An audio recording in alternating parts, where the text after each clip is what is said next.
Okay, this is probably the only time you'll ever hear me say this on the stream, but Aussie, Aussie, Aussie! Oi, oi, oi!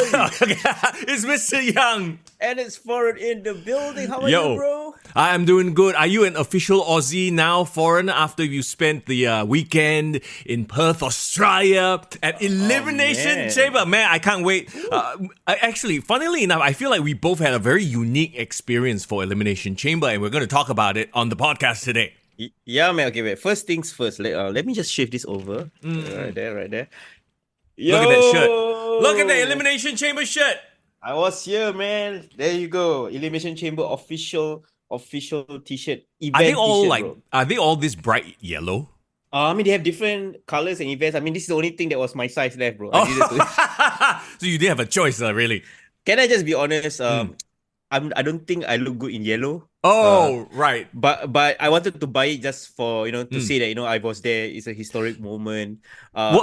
Yeah. Wasn't there like a delivery service a few years ago? Some bee. Do you remember? What? Oh, like a delivery service that had a yellow kind of aesthetic. Yeah. It kind of reminds me of that. I forget what it's called already. Oh, I mean, the only thing I know that went out of business was Flash Coffee lah. What? No, I'm talking about a delivery business. Yeah, I'm not too sure. But the cool thing is like I think I went a bit overboard with the shopping, bro. I mean, if anyone was there, you all saw the WWE Superstore. Yeah. Man, they had too much swag and like I might have bought a couple of things which I can't show on today's podcast. Once I'm back home, I will show it to you. I'll display it at my usual place again. Okay.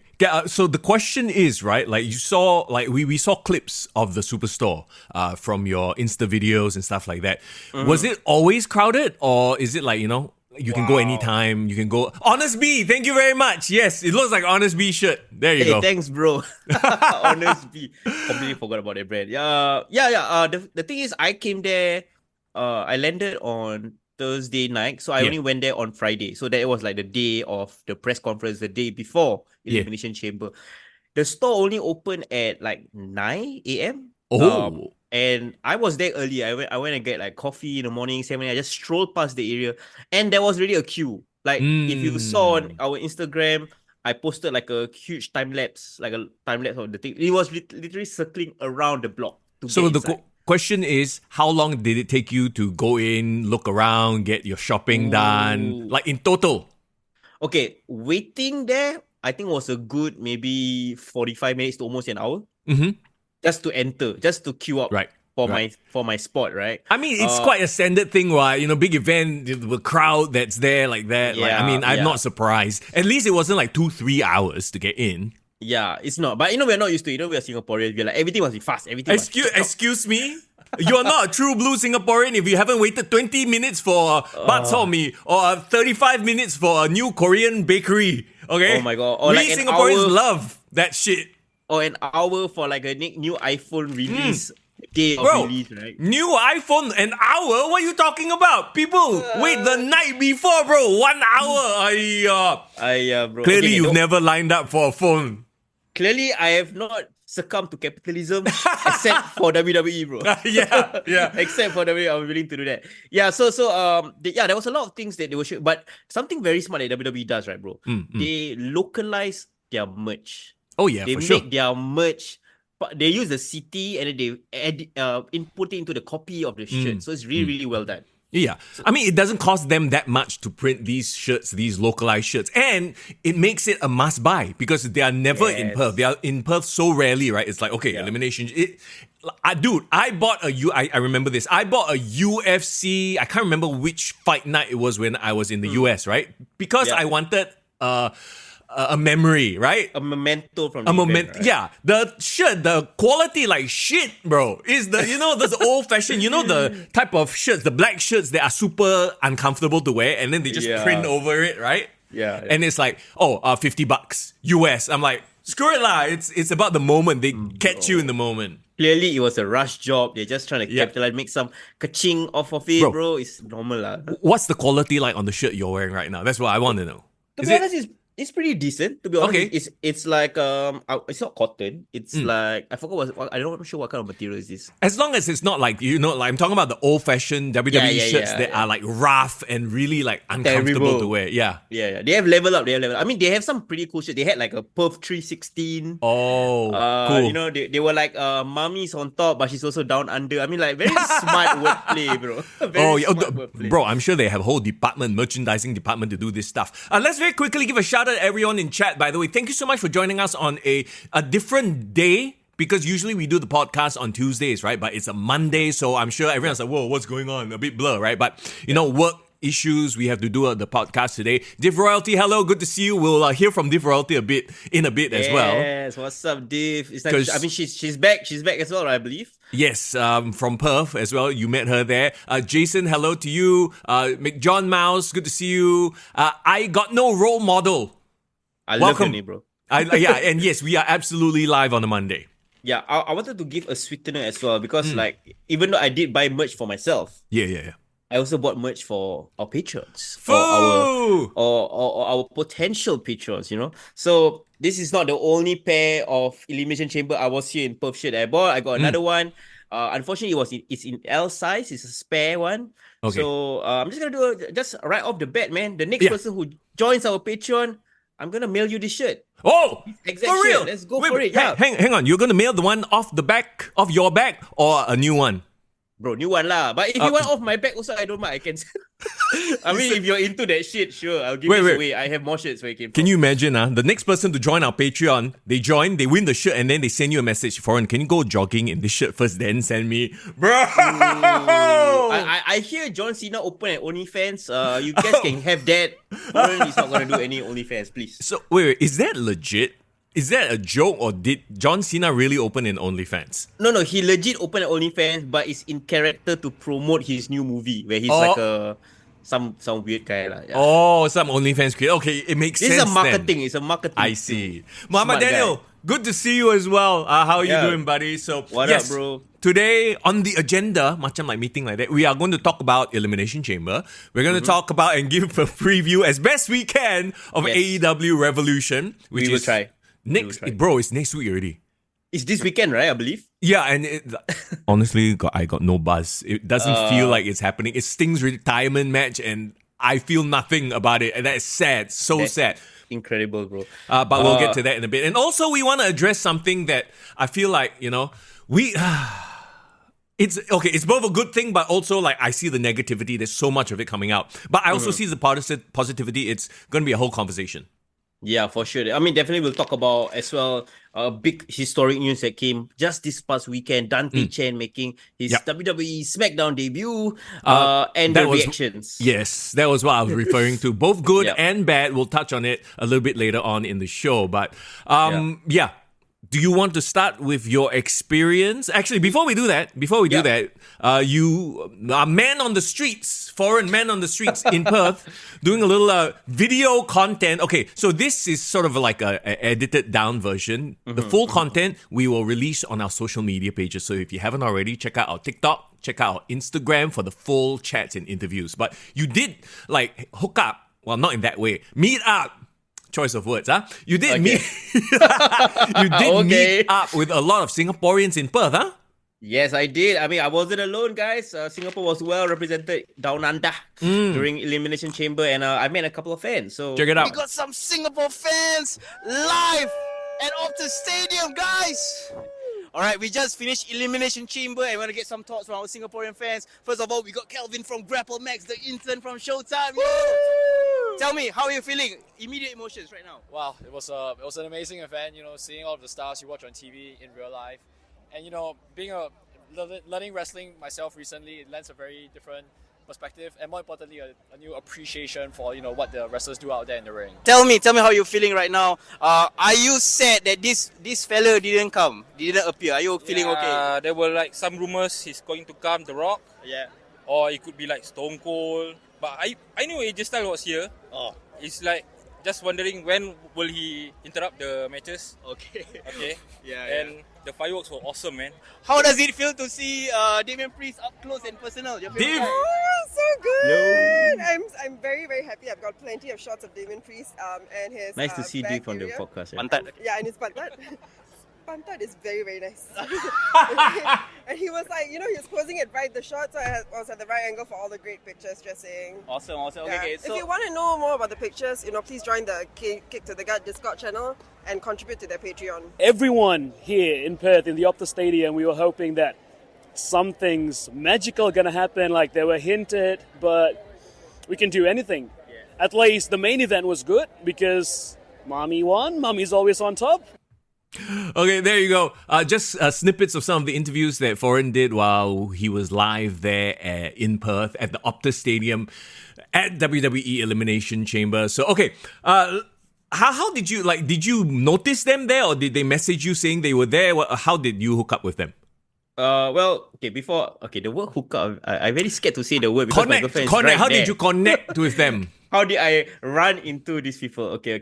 Before that, I see on our chat, people are asking, is this live? Guys, McJohn Mouse, this is live. I'm back in Singapore and we are reacting directly right after, Elimination Chamber. So please talk to us, chat with us on the chat. Okay, so getting that out of the way. How I connected with them is, we were posting stuff on Instagram, Insta stories. A bunch of us people just DM me, man. It's like, hey, I'm also in Perth. Or like, hey, I'm actually at the Superstore. Or, hey, I'm, this is weird because I don't want to say this because it comes across as like shock sendiri, but a few people recognize me, bro. Okay, from the podcast? Yeah. So I was at the Superstore, got this one guy walk up to me and was like, hey, bro, you foreign, right? From Kick to the Gut. And I'm like, yeah, man. Who are you? Well, hey, you mean thanks for listening to the podcast? Yeah. Who are you, bro? I did stop and chat and got to know this guy. I think there was this one guy, he and his friend, they just went on a bro trip and they are fans of local wrestling. They follow SPW, Grapple Max. So they listen to the podcast, but I didn't even know they were on our Instagram and I actually followed them back. Yeah. So shout out to those guys. Shout out to all our silent listeners who don't necessarily jump on the chat or maybe not watching the live streams, but they do listen on Spotify as well. We appreciate you. I know one of them mentioned that they actually listen to the podcast, but they don't really chat or anything like that. But that's fine. And we appreciate each and every one of you. Yeah, I mean, shout out to all of you guys. And I think once, we were there and there was a lot of things happening. Somebody, I think on Instagram kind of messaged, hey, somebody has a Singapore flag. Yeah. Or somebody messaged me and said, hey, Foreign, is that you? Do you bring a Singapore flag? I'm like, no. So it was Kelvin, is it? No, it was actually Nas, the guy that we interviewed as well. So he brings the flag, I think, for a lot of events. Probably WWE Live also, he brought it. And he said, he mentioned he met Dolph Ziggler. There are some, we are not the only Singapore wrestling fan. There are other wrestling fans for sure, who have great big fandom, who really put their money where their mouth is and support WWE and wrestling, with their own, in their own way. So it was so cool to kind of exchange stories, ask them about, how they got here.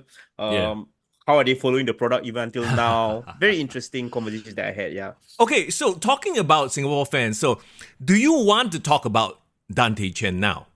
Because, we're sort of on that train of thought. I just want to jump off what you just talked about. We're talking about people who have supported the product, diehard fans like you and I, right? Yeah. And obviously to see somebody like Traxxas, Dante Chen, make it to NXT and then obviously be on SmackDown, that was a huge moment for all of us hearing, commentator, I believe it was Corey Graves who said, the first Singaporean to be on SmackDown. That was a huge moment for us, wasn't it? Yeah, it was incredible. I mean, of course, you guys know, right? We've been watching and supporting him from SPW all the way. I think probably the first time I saw him was 2014. Yeah. And we've seen him grinding, right? We've seen him being part of Onslaught. Yeah. We've seen him, come up together with Andrew, become a rival.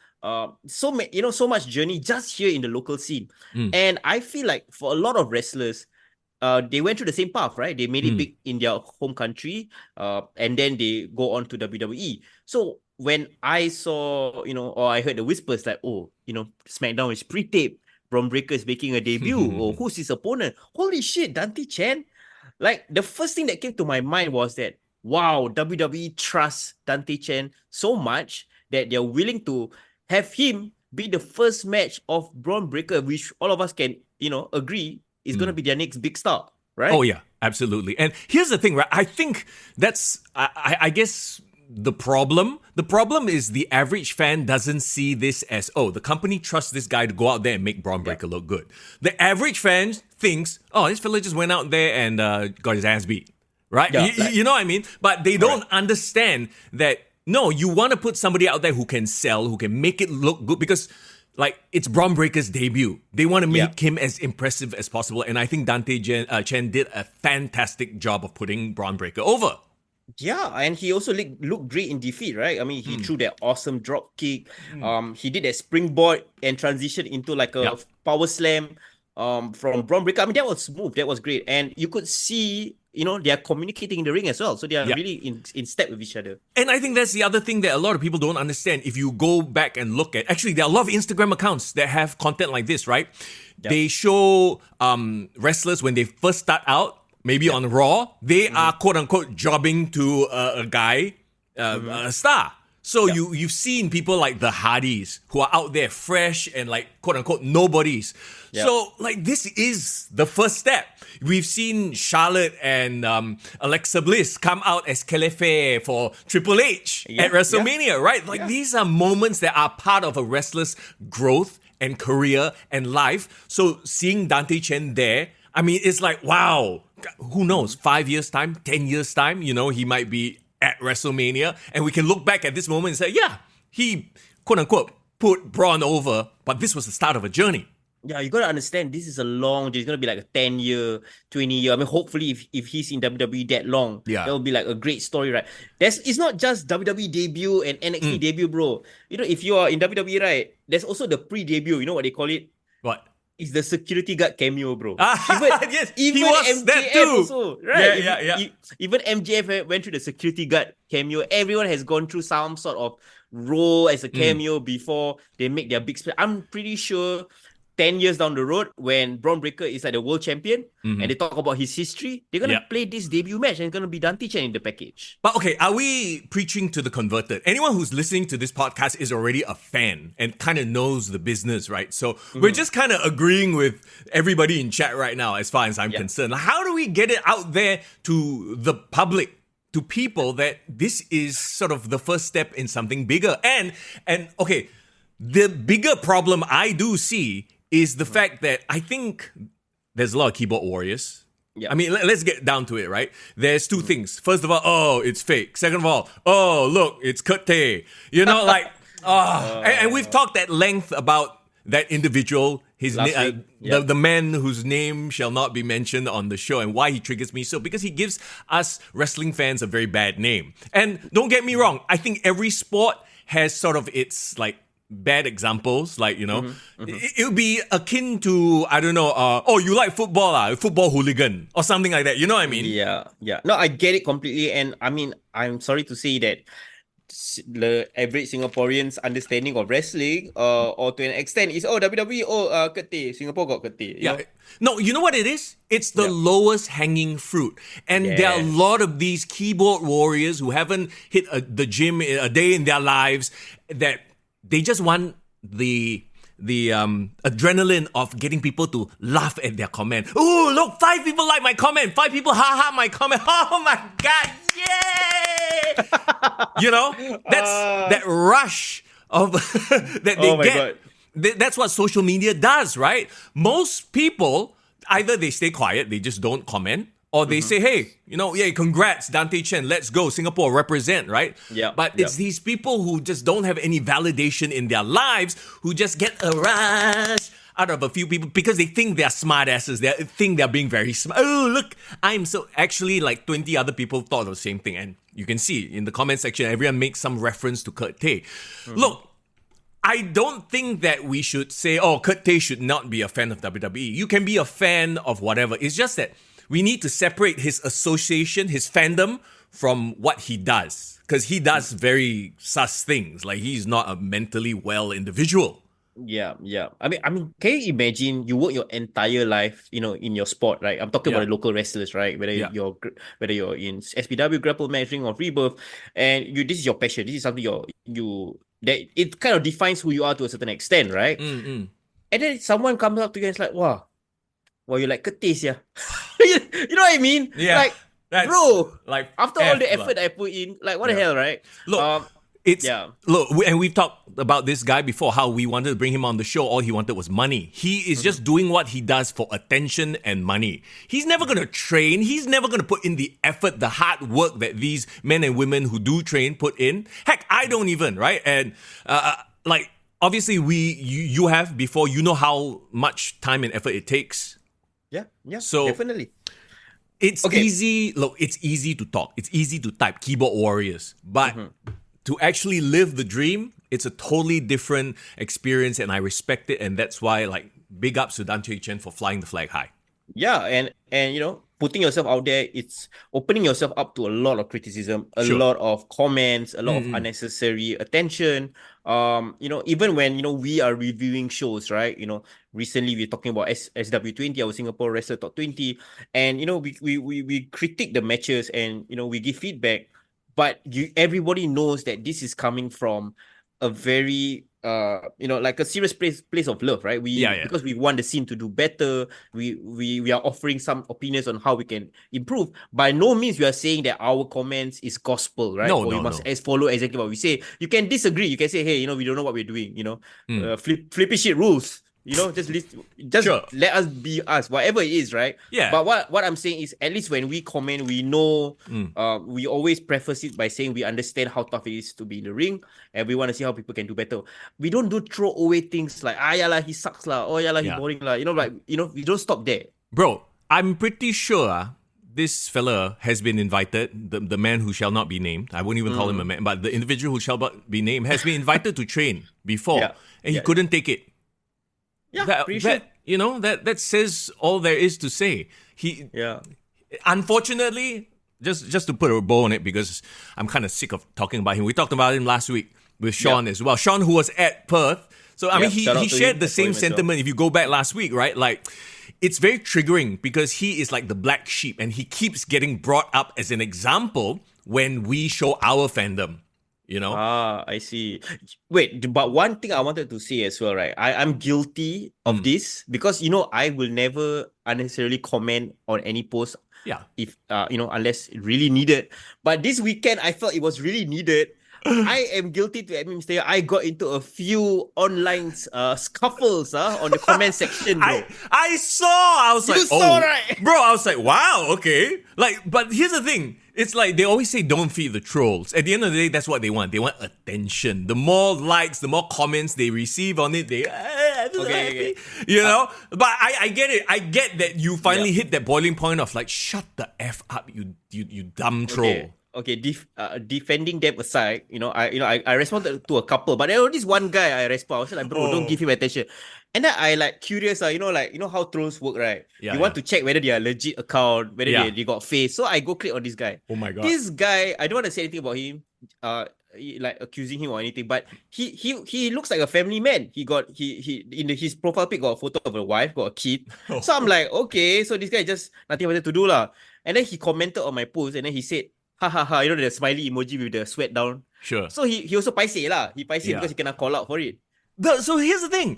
There are a lot of people who don't know how to react or act in a social setting. You know, not to say that we are such, great sociable people. No, we all have awkward moments. But I think with the barrier of, it's through text, right? Sometimes emotions don't convey through text. And it's, like I always say, it's the lowest hanging fruit. Oh, that one, fake what? Oh, that wrestler, cut tail. Like, it's like they don't know what else to bring to the table, so they say the thing that is on the top of mind. And unfortunately, this jackass is the top of the mind because that's all they know about wrestling because they don't consume the product like we do.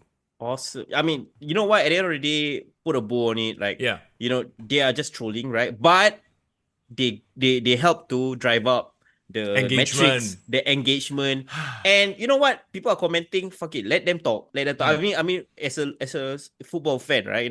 Liverpool just won, right? The EFL Cup. Like literally, I came back and I saw, oh wow, Liverpool won. You know what's the first thing people saw? What? This is from the Chelsea side lah, because Chelsea spent like billions of dollars, but they lost to Liverpool's like C team because a lot of people was injured. Salah was injured and all that. And then like, honestly, I was ashamed to see some of the comments from the Liverpool fans. Okay. I was really ashamed because they basically trolling the Chelsea fans saying like, bottle jobs. They are like billion-dollar bottle jobs. Right, right. So like there's shit. Okay, so I mean there's banter and then there's like, okay, so now you want to rub it in people's faces that you won an EFL Cup. Like, come on, guys. We've won this cup multiple times. We haven't won the EPL. We haven't won the Champions League. Don't talk so much yet. Yeah, yeah. Wait for that, Be So graceful winners lah. Yeah, be graceful winners. And those people who are like, sore losers or want to shit or like want to cause drama, like let them be. But I think this should be motivation for people like, Dante Chen to become an even bigger deal because I saw Mommy, Rhea Ripley, she literally left, became the biggest star in the women's division, and then now she come back. Heroes work. I think when Dante Chen challenges for the title or wins, becomes treated like a champion, become a star in America, he come back. I think everyone will angkat his bola. Confirm for So sure. isn't this like a very Singaporean thing? Yes. Working in the media industry, and you're a local musician as well, right? It's like you got to go overseas to make it big first, and then come back before people respect you. Like we've seen local musicians like. Basically, for many, many years, they grind super hard and they have to do it overseas. If not, you'll never get recognized. Yeah, like a JJ Lin, right? JJ Lin is a perfect example. Stephanie Sun. To me, even to a certain extent, Taufik Batista, the reason why, like people like him now is because actually he had a big hit in Malaysia as well. So like, you got to make it elsewhere before Singaporeans kind of accept you. But I think that speaks to a lot of the entitled culture in Singapore where they only want to support winners, right? They can't support people who are not winning. If like, for example, the national team sucks and then you're like, Singapore cannot make it lah, all got no. But where is the support? Where is the support? Bro, the support will come where somehow when one day they suddenly win some cup somewhere, some international competition, then say, hey, Singaporean, fly the flag, I'm so proud. Yeah. But they're not in the trenches, right? They're not in the trenches supporting these people who are like, oh man, when they had their first match, we had like 10 people just watching. So these people, fine. It's okay. You want to associate with success, fine. But like, do not shit on those people who are in the middle of their grind, trying to make it, right? Yeah. You can't have it both ways, right? You can't shit on them when they're down and then suddenly want to be their best friend when they're successful. Yeah, you know how people are super fickle one. Irvin, how you doing, by the way? Irvin says, okay, you never know. Some of these people who make these comments are like 10 to 11-year-olds.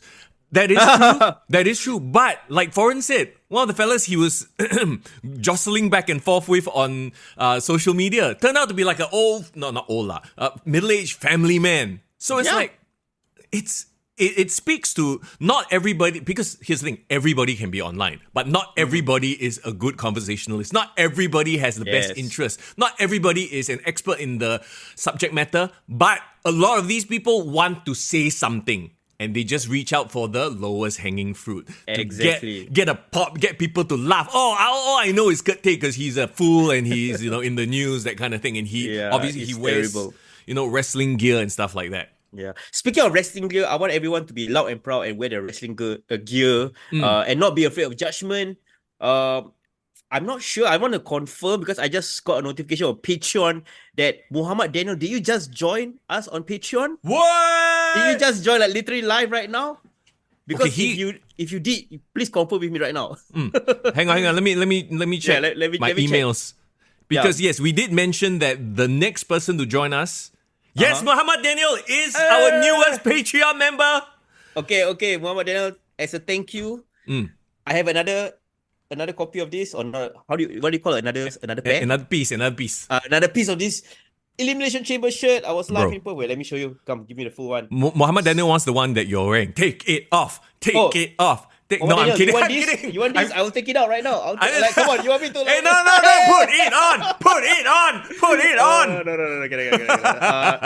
No. My girlfriend will kill me. Okay, anyway, congrats, Muhammad Daniel. I'm gonna give you this shirt. I mean, this shirt, like I'm gonna give you this shirt. So, just DM me your address. I'm gonna mail it to you, bro. Congratulations. There you go. Very nice. Yeah, see, congrats.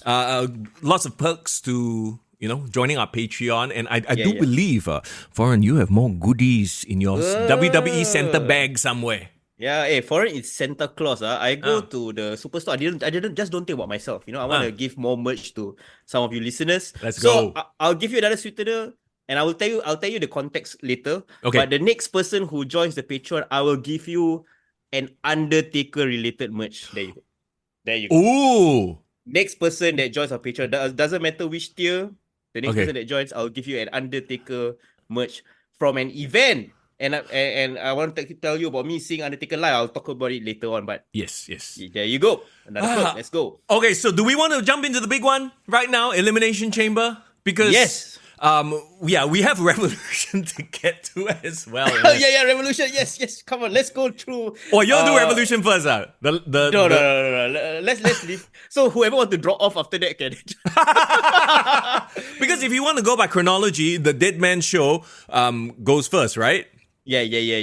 Okay, so let me just kind of backtrack a bit. So like I said, I landed in Perth on Thursday. Took a nice nap, and then on Friday, first thing, moment I wake up, after subuh, prayer, straight away go to coffee, then straight away go to the WWE Superstore. Yeah. Got a whole bunch of merch. I might have bought some title belts. So the next time you see me, might have some nice background. How much you... I mean, maybe you don't want to say out loud how much you spend, because people might be certain people might be tuning in, right? But No. Don't worry. I didn't buy the legit replica, the $850 belts. You mean like this type? Like this type? Yeah. Mr. Young will know how much it costs. Yeah. So it's about 850 for Wait. those WWE Championship. Did you buy the styrofoam one? No, not styrofoam. Okay, it's not like rabak like styrofoam, but it's not that expensive. It's somewhere in between. I'm sorry for bringing his name up again, but you know who? The man who shall not be named. The one that he brings out is a styrofoam one, and he ties it with string at the back. I don't know if you've noticed. It's the most rabak. That fucker can't even afford to get a proper... Yeah, call himself a fan, huh? Okay, well, no.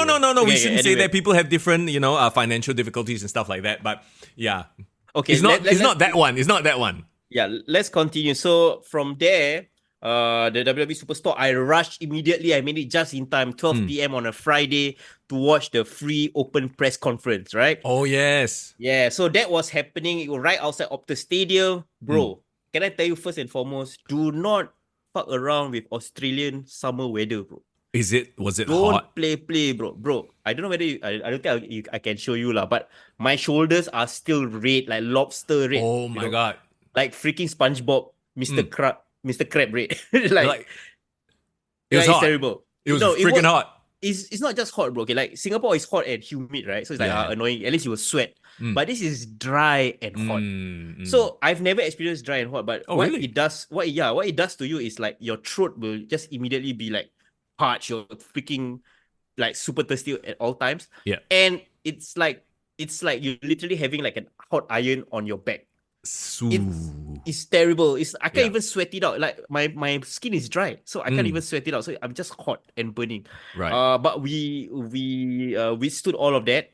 Deep Royalty was there. I ran into Sean from SGAG. Shout out to him as well. A couple of my friends from Varapoche podcast. Yuva, who was on the show as well. They're all there, and they were like, "Man, I think this is more worth it than the actual event." Yeah. Do you know why? Why? Bro, okay.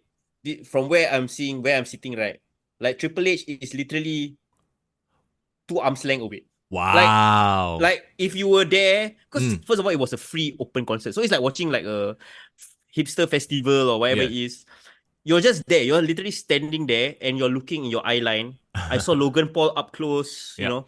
Bro, shout out to Logan Paul, bro. That guy is jacked in person, bro. He is jacked. He looks good. He is everything. Like, I don't care how much you hate him. The more you hate him as a person, the better it is for the business. Yeah. He is amazing. He can promo his ass off. He is a better promo than, I would say, 90% of the roster. Yeah. Okay, so a couple of people that surprised me, right? The first person that came out, I believe, Triple H introduced everyone. He cut quite a long promo, kind of like hyping everyone up. Bro, Grayson Waller, bro. Yeah. No, I was about to say this. Okay, so I was kind of on the fence about Grayson Waller prior, but I feel like he felt like he needed to step up. This is his hometown. You know what I mean? And he definitely delivered, I feel. Like, I was like, after this past weekend, I was like, oh, that's why WWE sees so much in him. Because he does have it. It just maybe hasn't translated well in what he's done recently. Yeah, I think even WWE didn't know how to use him. But then I think after seeing how he's being received by the fans. Yeah. I also want to ask you, like, how did he appear, like, like on TV, on the press con, on the show, online, on your side? So yeah, you're talking about like the press con, right? Yeah. So I watched it on YouTube. I didn't watch it live, but yeah, I enjoyed it because like anything, the crowd plays into it heavily, and he was super over. He was saying all the right things. He knew how to milk the crowd. See, that's why I wonder if this will work. Like when he comes back to the US and the crowds may not react to him because maybe the Aussie humor is not there, the connection is not there. So that I think is a thing that they need to, think about in the future. But for this moment in this place, he was the man. It would be like, I don't know, Great Khali is ultra charismatic in India. Like something we never really think about. Are you sure right? he's charismatic even in India? He doesn't do much, No, but he is one of that. Like, there's that home crowd connection, right? Like he can talk to experiences that only they will understand. So there's that connection. That's why Grayson Waller worked here. Okay, just a very short side topic. You talk about Great Khali, right? Do you know that one of the questions that was asked in the Undertaker One Dead Man show to Undertaker was, who was his 5 worst workers that he's ever had in the ring? I'm sure Giant Gonzalez is somewhere there. He didn't pull any punches. He mentioned all the names and why they suck. Okay, wait. Can I guess? Oh, wait. Let's put a bow. Let's put a bow on the press conference first. Just Okay, let's talk about we'll talk about the One Day Man show in a bit. But so I think Grayson Waller, if he wants to bring something back from Aussie, right, and add to his gimmick, right, I think he should really do the shoey thing as part of his gimmick. Yeah. Yeah, like I had no idea what that was. I didn't know that was a thing in Australia. Apparently, when you win championships, people just drink out of a shoe. Yep. I do not know whether they drink out of an actual person's shoe that they just wore, but apparently it's like a brand new shoe. They will drink from a brand new shoe. So I think if he can somehow incorporate or bring that to his presentation. Imagine, right, bro? After he wins, he drinks the shoe and then he just spits it out or somewhere. I don't know, just do something as. Because in Aussie it's kind of like a cool thing, but maybe everywhere else is like disgusting. It's disgusting everywhere. It's just they've made it into a thing where athletes do that. Yeah, so if he were to do it and like as a way to insult or rub salt in the wound of like his opponent, I think that would be a cool wrinkle in his gimmick. Okay, so that's one thing. Grayson Waller was amazing, well liked. Bro, Kevin Owens, bro. Like a friend of mine, Barav, shout out to him. He was there and he said like, when I hear Kevin Owens promos like on TV, like he just sound like okay lah. That doesn't really stand out, wasn't really special. But he said he gets the appeal of Kevin Owens when he hear him promo live, bro. Well, interesting, right? I've always said that like he is a great pro because you know who he reminds me of? If you want to talk about AEW, he's kind of like Eddie Kingston, where he speaks like one of us. He speaks like a man of the people, so it's very easy to gravitate towards him. That's why he got the stunner. Actually, if you think about it, he's like a Stone Cold in that sense, where he's just loud and obnoxious and brash. And I mean, I don't want to stereotype, but I think Australians gravitate towards that sort of personality where they are loud, where they will say something if they feel that way, right? And it's very in line with Kevin Owens' personality. Exactly, and I think his man on the street really resonates when you're there in person because he really speaks to you. Quick one thing, I think it was Sportscast Podcast, our dear friend from Brunei. Jason. Jason, I will talk about Tiffany Stratton in a bit. And also, I saw Sarah from Grapple Max. You were asking me, did I wear sunscreen? I did. And also, I didn't forget you, Sarah. I'll say something about you before the show ends. Okay, yes. I saw the call out on Instagram. But yeah, we'll get to all that in just a little while. But okay. Who else stood out to you in that press con? Because I know one person who stood out in a negative way, and I don't think she's ever been good in promos. But because she's in the main event, Nia Jax. Okay, wait. How did Nia Jax come across on YouTube for you, bro? I mean, it's the same old Nia Jax and nothing new. I don't think she's evolved her character at all. She's just the way she's always been, and it's kind of just annoying law. That's it. Yeah. I mean, shout out to Nia Jax for trying because she said like, I'm also an Australian too, and then everyone boo. But actually, I was born in Sydney. Even bigger boos. Bigger boos. Yeah. All the Perth people don't like Sydney. This is a thing apparently. Okay. Hilarious. I love it. Oh, shout out to Zarfan. Zarfan was there. Yay! What's up?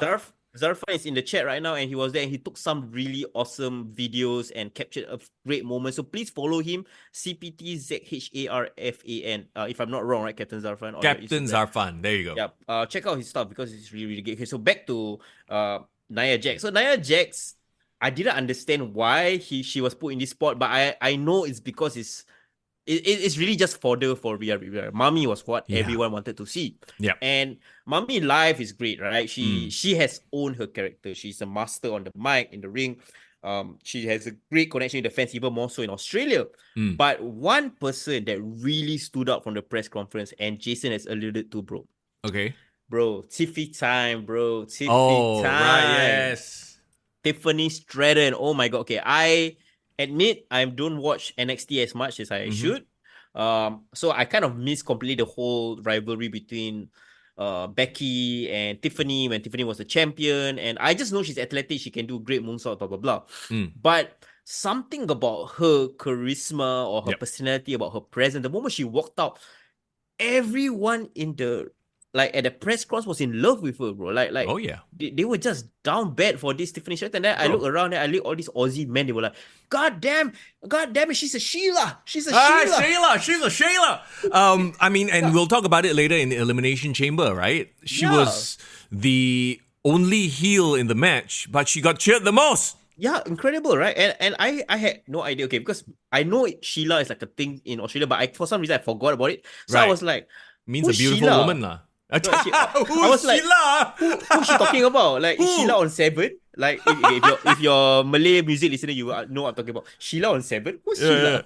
And then the guy was like, Sheila, she's a Sheila, bro. Now I'm like, oh, okay. So maybe she's their type, blonde, right? Sure. Blue eyes, maybe that type. Okay, I don't know. But she cut a heel promo, but everyone cheered, bro. And it was like those typical heel promo where like, the best thing about Perth is that I can leave Perth in a few hours. Like okay, so I love that you said that, because honestly, just watching it, right, I was like, okay, it wasn't a bad promo, but it wasn't like anything amazing. You know what I mean? It felt like a typical heel promo. But I think she has it. We always talk about it, right? I mean, we made the comparison before. Oh, is she the next Mandy? No, I think she's way better than Mandy. Yes, because Mandy a bit kaku at the start. She a bit wooden. Wooden, yes. Yeah. So she had to grow into that. Even until now, I think she has a very laid back, lazy draw. But Tiffany, she's really on the ball. She's smart. She comes across as very calculative, almost like a mean girl. She knows her gimmick well, so it's showing. And she's athletic as well, so it all adds together to this perfect package, right? Yeah. So just to put a bow on the press conference, I think Tiffany Stratton really stood out. Kevin Owens, I understand his appeal now. Logan Paul was a star. Like, he really is a star, bro. You have to see him live to understand his appeal. Bro, it is insane to me that he only started in his pro wrestling journey, like, how many years? Was it? Bro, 3 years? 3 years, 2021. Yeah, it's only been 3 years, right? Like, say what 3 you years want. from the ground up, bro. Yeah, literally like zero. Maybe he got training before, I don't know lah. But like literally 3 years, no NXT, nothing, just straight into the main event scene. When have you ever seen that before? Like, no, and someone who can, a celebrity who can actually work. I mean, well, you know what I mean. He's not going to be a technical superstar. He's not going to be a Bret Hart, but dude is bringing eyeballs, and he can cut a promo, and he can fly. Yeah, he's already better than Bad Bunny, and Bad Bunny did a great job as well. So shout out to him. And also, DK, this is me personal favorite. I'm biased. Sure. But bro, first time getting to see Randy Orton. Oh, yeah. Not just like seeing him perform, but seeing him live, having him meters away. And apparently, bro, he's an Aussie fan, bro. I know he did the Aussie chant. Yeah, no, but he got the accent, bro. Oh, right. The reason why I bring that up was because he did the Aussie. Aussie. And then the Sang Angmo beside me, I'm assuming he's Australia. He was like, damn, he's one of us. Because apparently the accent is really spot on. So shout out to him, bro. Or maybe they're just wrestling fans who really love Randy Orton. Yeah. So and also maybe he's a fan of our Grapple Max tag team. Yeah, sure. Yeah, sure, I guess. Okay, we'll go with that. So was it, how packed was it? Just give me an idea of how packed it was. Oh man, I mean, on camera, when I look back at the video, it was incredibly packed. Yeah. It was impressive. I would say they took up the entire lawn, and like the lawn is Wow. probably like, imagine the whole Fort Canning. So wait, did they Yeah. stop people from entering at any point, or No, it's just free for all, bro. They only Wow. block people from, at the back of the lawn they have like the camera where they have the hard cam. Yeah. Yeah, so that one is like a raised platform. So you didn't like allow anyone to go in front, inside. just in case that people are blocking the way. Right. I was one of them, unfortunately, that cannot push to the side. Yeah. But other than that, like it was free for all. So like, but the problem is that stadium is really in the middle of nowhere. It's like at the outskirts of the city. Everywhere is just like forest or like lawn areas. So to go there is quite a commitment, lah. Correct. Like people don't just go there. Oh, I'm gonna take a walk from my house there. There's no houses nearby, right? Yeah, people were there because they are fans and they wanted to check out what's going on. So shout out There to you them. go. So okay, after the press conference, you had a date with a dead man. Yeah, bro. Okay. So here was my conundrum, bro. Because of my package that I bought, right? I actually got complimentary dinner that evening with some WWE superstars. Okay. Div Royalty, shout out to her. She was actually at that dinner, and it was at the Royal Crown Plaza in Perth. And she told me after the fact that the one that appeared at that dinner was The Way, or the former The Way. Wait. So it was Austin Theory and Candice LeRae and Johnny Gargano? Yeah, and Indy Hartwell as well. Indy Hartwell. Okay. I mean, correct me if I'm wrong, Div Royalty. Indy Hartwell was there as well. Basically, the whole bunch of them. I think you went to you picked the right one. You got to see the dead man. I think that's better. Yeah. I don't know whether Grayson Waller came, Div. Let me know, confirm again. But yeah, so they had dinner and they had opportunity to talk to the wrestlers and take photos. So it was a great thing, right? Yeah. But I ain't gonna miss seeing the Undertaker in person, bro. Come on. Exactly. Okay, so tell us about the experience. I believe it was done in like a former prison or something. Yeah. Okay. So first of all, when I was looking at like the events and thinking where to go to, and I saw, wow, they're gonna do a one date man show, and I'm curious, right? Like, what exactly is Undertaker gonna do? Stand up comedy? Yeah. Is it gonna be like a comedy show? No, he's not Mick Foley, lah. Yeah, but then I saw like, oh, you're gonna do it in the prison. I mean, like that's perfect, bro. I mean, next to doing it at the graveyard, I mean, this is the next best place, right? Yeah. Okay, then what happened? Oh yeah, okay. Div Royalty just confirmed it's just Indy, Candice, Grayson, and Austin Theory. Okay, so basically Johnny Gargano sub out for Grayson Waller. He wasn't even in the Australia. Perth, I don't think. Yeah, but anyway, yes. So at the Fremantle prison, what was the crowd like? How many people? Like Very interesting, bro. So when I went there, immediately was a huge long ass queue, right? Sure. And you can tell it was an older crowd. Oh, You can tell it was someone who watched, WWE maybe from the Attitude Era and before that, somebody who grew up with Undertaker. I saw a lot of people in their 30s, 40s, 50s. Makes sense. Makes perfect sense. Yeah. So it's really an older crowd. So I had a very clear distinction between who is watching the current product and who is like a let's fan. I don't watch current wrestling, but I'm gonna be there for the Undertaker for sure. Yeah. Case in point, my two friends that I went there with, Yuvraj and Bhairav, they're from the Bada Poche podcast. Shout out to them. If you're a Tamil listener, check them out. They didn't even buy tickets to Elimination Chamber, bro. Bro, so they went there just for Undertaker.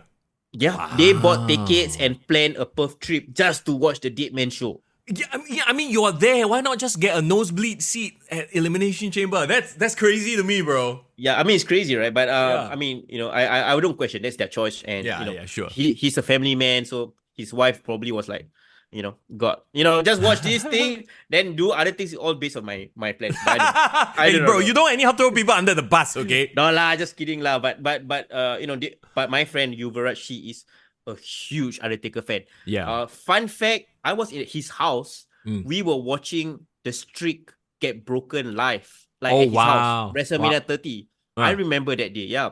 And he has not been the same ever since. Oh my god. Okay. So yes. That's Get the kind to the of show. fandom. Let's talk about the show. Yeah, okay. So when we queue up and then they took our phones away, bro. I don't know whether you know what's Yonder. It's like a app or it's a company where basically they help collect your phone and they seal it in like an anti-lock package. Yeah, so you can't take out your phone and film stuff lah. Yes, correct. So I was like, okay. And not just take out the phone, bro. People who wear smartwatches have to take out also. Wow. Yeah, so it's legit, bro. So I was like, wait. So there was people asking around what's the time because they don't even have a proper smartwatch. Fucking hilarious. Normal watch, yeah. Nobody has one anymore.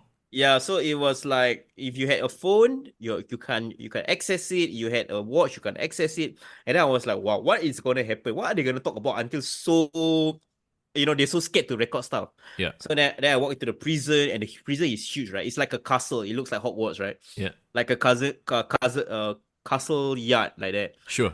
I was so surprised. Then I walked in, turned to the right. Bro, it was an entire festival, bro. Huh? When I say festival, right, they had like stall after stall after stall, like pasar malam, Oh, right. Got like hot dog stand, got burger stand, got freaking merch stand. And I'm like, wow, Undertaker's such a big deal. Can hold his own laneway festival. Yeah. So wait, so was it part of Undertaker's show, or was there a separate festival happening? It's part of it. It's part of Undertaker's show. So okay, but I mean, it kind of makes sense, right? Like you're not just going to like they know that people are going to be there. Might as well capitalize on the people there by selling them food, merch, blah blah blah. Yeah, and it's not just like only Tom, Dick, and Harry, one store, like it's literally like a line of stores, bro. Yeah. It's like you go to what's that recent the one they go to the Thailand the Thai festival, the one at Expo. They had some sort of festival where like they were a Thai selling food festival, yeah. The Chatuchak festival. The Chatuchak festival, something like that. It was literally like that, bro. It was lines and lines. It was like an expo, and then everything was just open. And I was like, wow, okay, this guy really got a lot of expenses. So to me, right, the price of admission, I think I paid about 150 Sing. And it was not the best seats lah. But 150 Sing, I tell you, half of it I just went to food. To me, food was the reason lah. But sure. Okay, so that was one thing. And quick shout out. Remember I talked about the Patreon? So I bought some merch, right? Yeah. So again, next person who joined us on our Patreon will get a Undertaker program. This is worth AUD $30, bro. There you go, Undertaker One Dead Man Show. Can you see? Can you guys see? Yeah. Give us a preview. Give us a peek into this program. Boom, bro. Boom, nice. Boom, boom. Okay. Close it. Boom. Next person, I will mail this to you. Okay, settle. I'm like doing an auction like that. Yeah. Next person to join our Discord. Foreign will. Patreon. Patreon. Sorry, the next person to join our Patreon. Any tier, by the way, Foreign will send that to you. Really? Okay, yeah, I will. I'm shocked by my own question. Yes, I will send this to you because I bought enough merch to last a lifetime, and I feel I want to give one away. So yeah, that's what it is. Do you have even more? Now I want to know what the heck you bought. So, okay, tell us about the show proper. Was it indoors or outdoors? Indoors. Okay, no, it was outdoor. It was literally on the prison yard itself. Oh, okay. Right. So it was like those can you imagine those movie night where they set up like a big ass screen, they had a stage, and then while waiting for the event to start or Undertaker segment to start, they were playing all these YouTube videos of Undertaker's top 10 best moments. Right. Or Undertaker's top 10 gimmick. It's like literally the WWE top 10. They literally just replay all that. So everyone was getting hype, right? Getting hype. And then I was like, okay, finally it's 8 o'clock, right? And then when 8 o'clock, right on the dot, bro, then gong. Then everything went down. Everyone started cheering clearly, right? Oh my god! Cheering, and after that, gong. And then they suddenly played images of Undertaker from his past, in the full dead man costume on the screen lah. And then suddenly we hear footsteps, then tuk tuk tuk, then keep rolling. Then I was like, oh, is Undertaker gonna come down in a bike or something? I was so interested to know how he's actually gonna make his appearance. So, of course, Limp Bizkit played him out to the stage, and he walked out. Bro. Wait, Limp Bizkit played Limp Bizkit weren't there, right? Not Limp Bizkit lah, like the Limp Bizkit song Rolling. Oh, okay, they played the song Rolling. Okay, playing to the stage, yeah. And bro, it was a 20 minutes, maybe. Okay, it was like a good 5 minutes standing ovation, bro. I'm not surprised. 5 minutes. I mean, I don't expect Undertaker, anything right? less for for a legend like the Undertaker. So Yeah. okay, does he sit down? Wait, you have to understand, right? The people in the crowd are like real fans because when I was walking around, I saw people were like half naked. They had like full back tattoos of Undertaker on their back. Wow. They had freaking dead man, and then all the different versions of Undertaker down their sleeve. So these are legit ride or die. I wish you had your camera to film all this stuff down, yeah. right? Like No, but it kind of makes it even more amazing because it's like, oh, okay, no one else will experience this moment except those people that were there. See, that's why they do that, so that you can't replicate. Like, for example, like you said, like if you manage to film a bunch of all this stuff, film clips, eventually it'll all get leaked out, and then we'll be able to technically see the show online, and then you can't sell tickets, right? So I get that that's what they do. They stop you from filming. Yeah. Poor Muhammad Daniel, he said, "Allah, so sad, bro. Don't be sad, bro. It's okay. I will, you just stay on the this Patreon train. If hopefully future shows I can get more merch for more people. Okay, so don't be sad." I think he's sad because he didn't get the Undertaker. Right. So okay, you talk about the fans. Yep. Talk about the show. Is he standing up through the thing? Is he sitting down? Like, what's the presentation? What was he even wearing? Okay, so he came out wearing his Undertaker biker gear, right? He had the do-rag, he had the cap, back to the back. He had his like freaking he dressed his biker taker lah. So he had his shirt, and he had like the bike chain, he had like boots. So basically what he wears on a daily basis lah. Yeah, more lepak, right? Yeah. So he wasn't in full Undertaker like dead man gear lah, if that's what you're asking lah. Yeah. In terms of the presentation, he had like a stool where he sat. He had like a lone mic. So I thought you were really going to do stand-up comedy, right? And then at the side table, he had like a full bottle of Jack Daniels, bro. Oh my God. So this guy is just going to be drunk on stage talking shit, basically. Okay, so essentially, like you say, it's not a stand-up show. I think a lot of people maybe assume because, they've seen Mick Foley's show. And Mick Foley does include humor in his show, but he said before also, he's not doing a stand-up show. He's just talking about his stories from his career, right? And I assume Undertaker is pretty much a very similar story as well. Like, he's there talking about his career. Yeah. First of all, who says Undertaker is not funny, bro? Well, I'm sure he was funny, but he's not a stand-up comedian is what I'm saying. Okay, the thing the expectation I came to the show was like, it's just gonna be an old guy just talking about his story, rambling on and on. Is it gonna be boring? Even as a fan, like, am I gonna be bored? And I know, I'm sorry to call you out on this, Sean from SGAG. He actually didn't go because he said the Google reviews for it wasn't good. Oh. So people had their Google reviews. So I had this expectation that, okay, maybe it's a Hall of Fame speech for an hour and a half, and people are gonna be bored by it, right? Or like, if you're not a fan, you won't understand the reference and all that. Okay, so I really had very low expectations. But one thing that I appreciated was Undertaker kind of set the context straight up, right? He said like, one of my favorite things about wrestling was to be able to do it in the ring, after the show to be able to meet the fans, and then after everything ends to go out on a night out with the boys and drink and tell some great stories, right? So that for him, this was his chance to kind of really capture that. He can't do it in the ring anymore, and then he made it very clear, like, and then everyone was saying, one more match, and then he was like, "Shut up, you marks." I love it. Okay, so I think I was being very catty and bitchy, which I like spicy Undertaker. Sure. Spicy Undertaker. So basically, he's sort of just telling you guys, look, this is me sitting down telling stories, war stories almost, right? Yeah. To an audience who appreciates such things because you're all wrestling fans. Correct. So he wanted to kind of gauge what kind of audience is he talking to. So he said like, raise your hand if you're like an internet fan. And then they were like, a bunch of us cheered and that kind of stuff. So and then he said, am I right to say then that you guys are marks? And I was like, yeah, we are marks. And he's like, okay, well, I'm the biggest mark of them all, so let's get to it. Oh, that's cute. Yeah, that's cute. So basically he just launched into a bunch of stories that apparently people prepared, or like, because he had a meet and greet right before the show, right? And they were asking like what the kind of things that they wanted to ask, or like stories that he wanted to tell. So one of the things that they started was he talked about his gang, the BSK, right? And people always talking about, we always mention about all those famous ones like Rikishi, Yokozuna. Then he said, but which one is the one that we always catch out the most? Which one is the one that we always make fun of the most? Like the one in the group that is the rant lah, right? Okay. So he was not afraid to call out names and talk shit, right? So he said like, to us, the worst one was Median. Median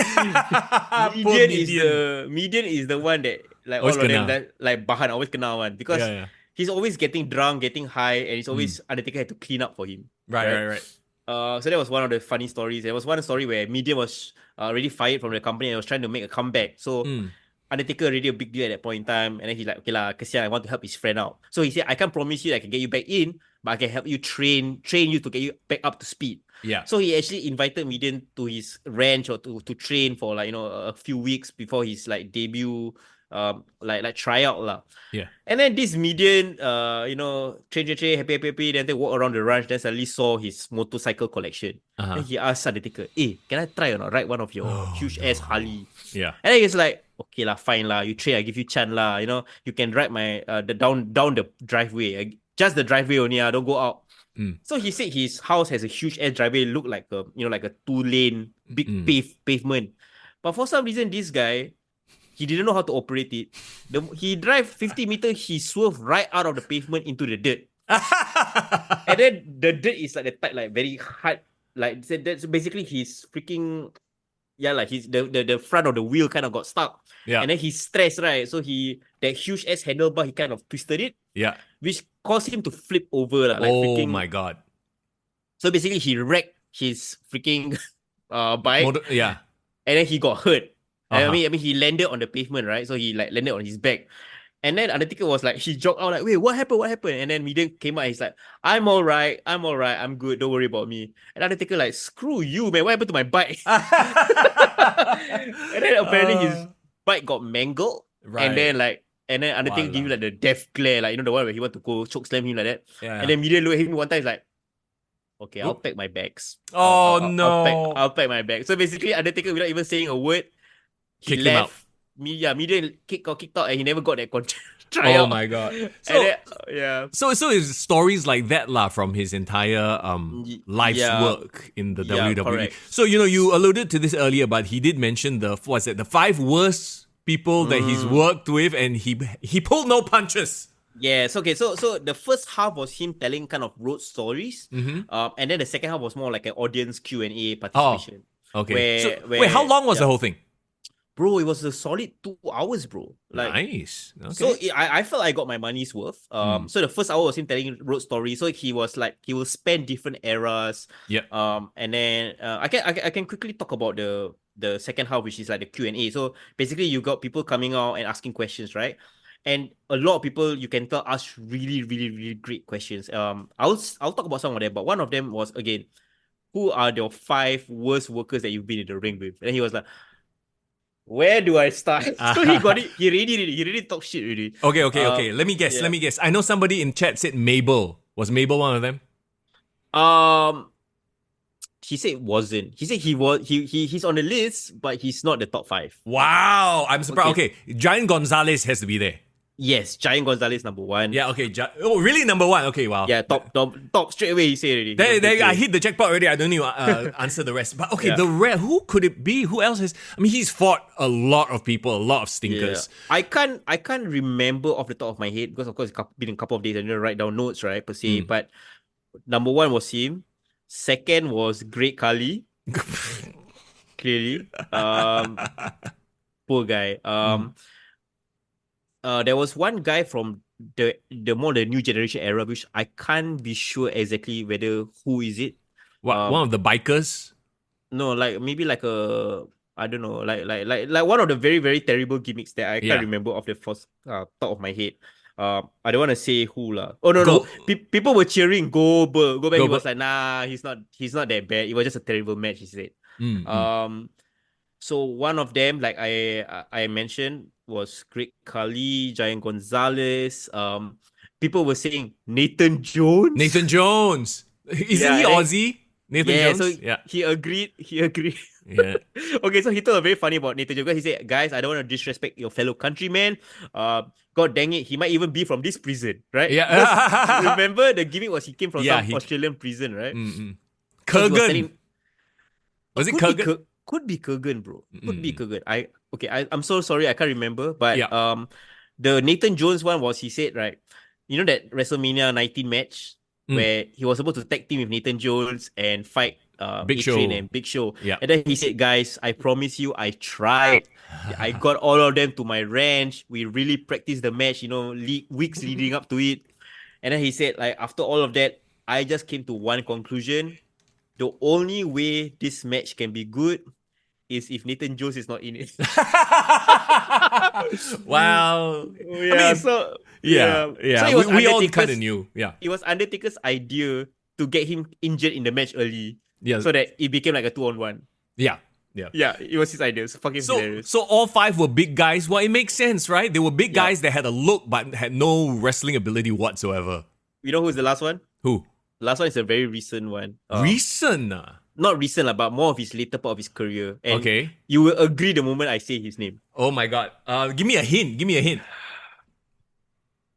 Russian. Vladimir Kozlov? There you go. There you go. Okay, so he contrasted this by telling the story of the Undertaker end of that era match, right? He was saying like, my favorite matches are when everyone can work. Everyone can be a ring general. That's why he said when he was fighting Triple H or Shawn Michaels, it was so easy for him because he just let them be Shawn Michaels. I just be Undertaker. We didn't have to plan out the match. We tell the story based on our character, right? Yeah. He said he doesn't like his worst matches are with very green guys who are so scared to they just so scared they want to make a mistake. They're so scared to injure them that they overdo it, that in the end they do injure them or they do become stiff unnecessarily. Yeah. So Vladimir was one of them. He said Vladimir was put in a very main event position pretty early in his career. If you guys remember 2008, he was in matches with Undertaker, in matches with Triple H for the title and all that. And he was a big dude, strong dude, very green in the ring, and was very fixated on trying to come across as tough. He wanted to look tough and be tough in the ring.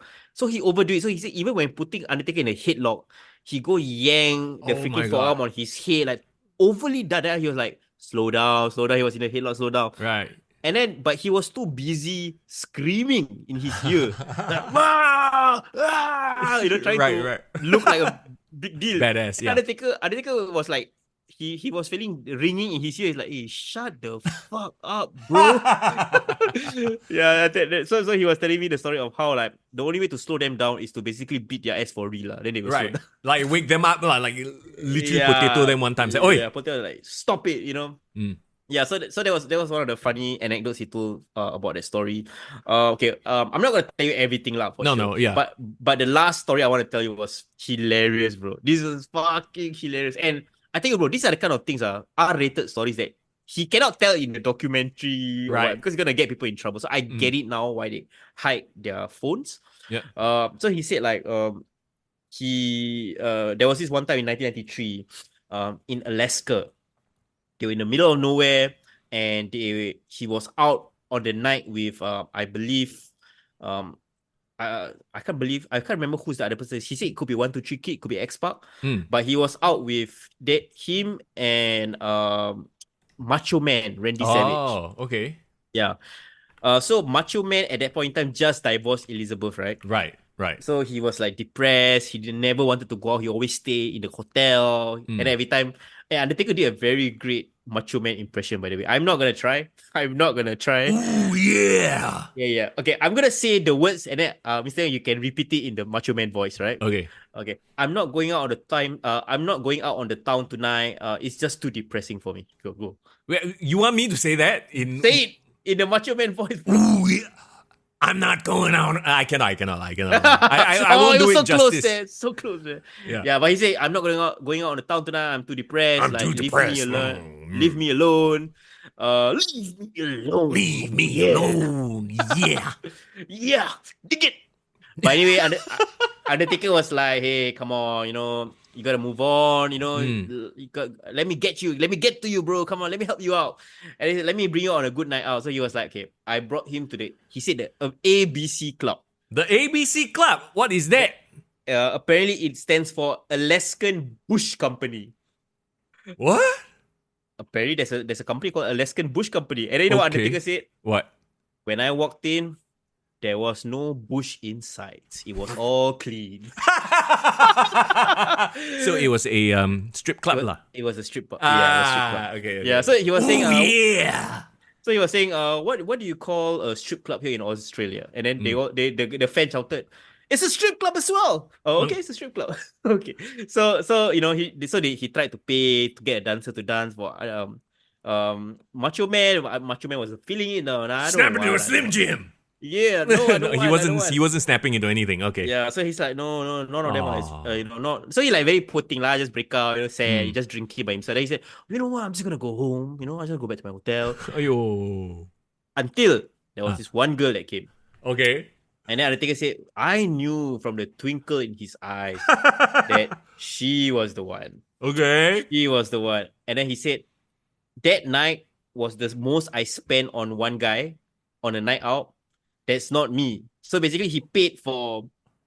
Let's just say he paid for The Macho company. Man's day out, night Therapy. out. Yeah. He paid for his, Macho Man's therapy. Ooh, yeah. Yeah. And then he said, I don't know, I can't remember the amount. I think he said he paid 3K or something like that.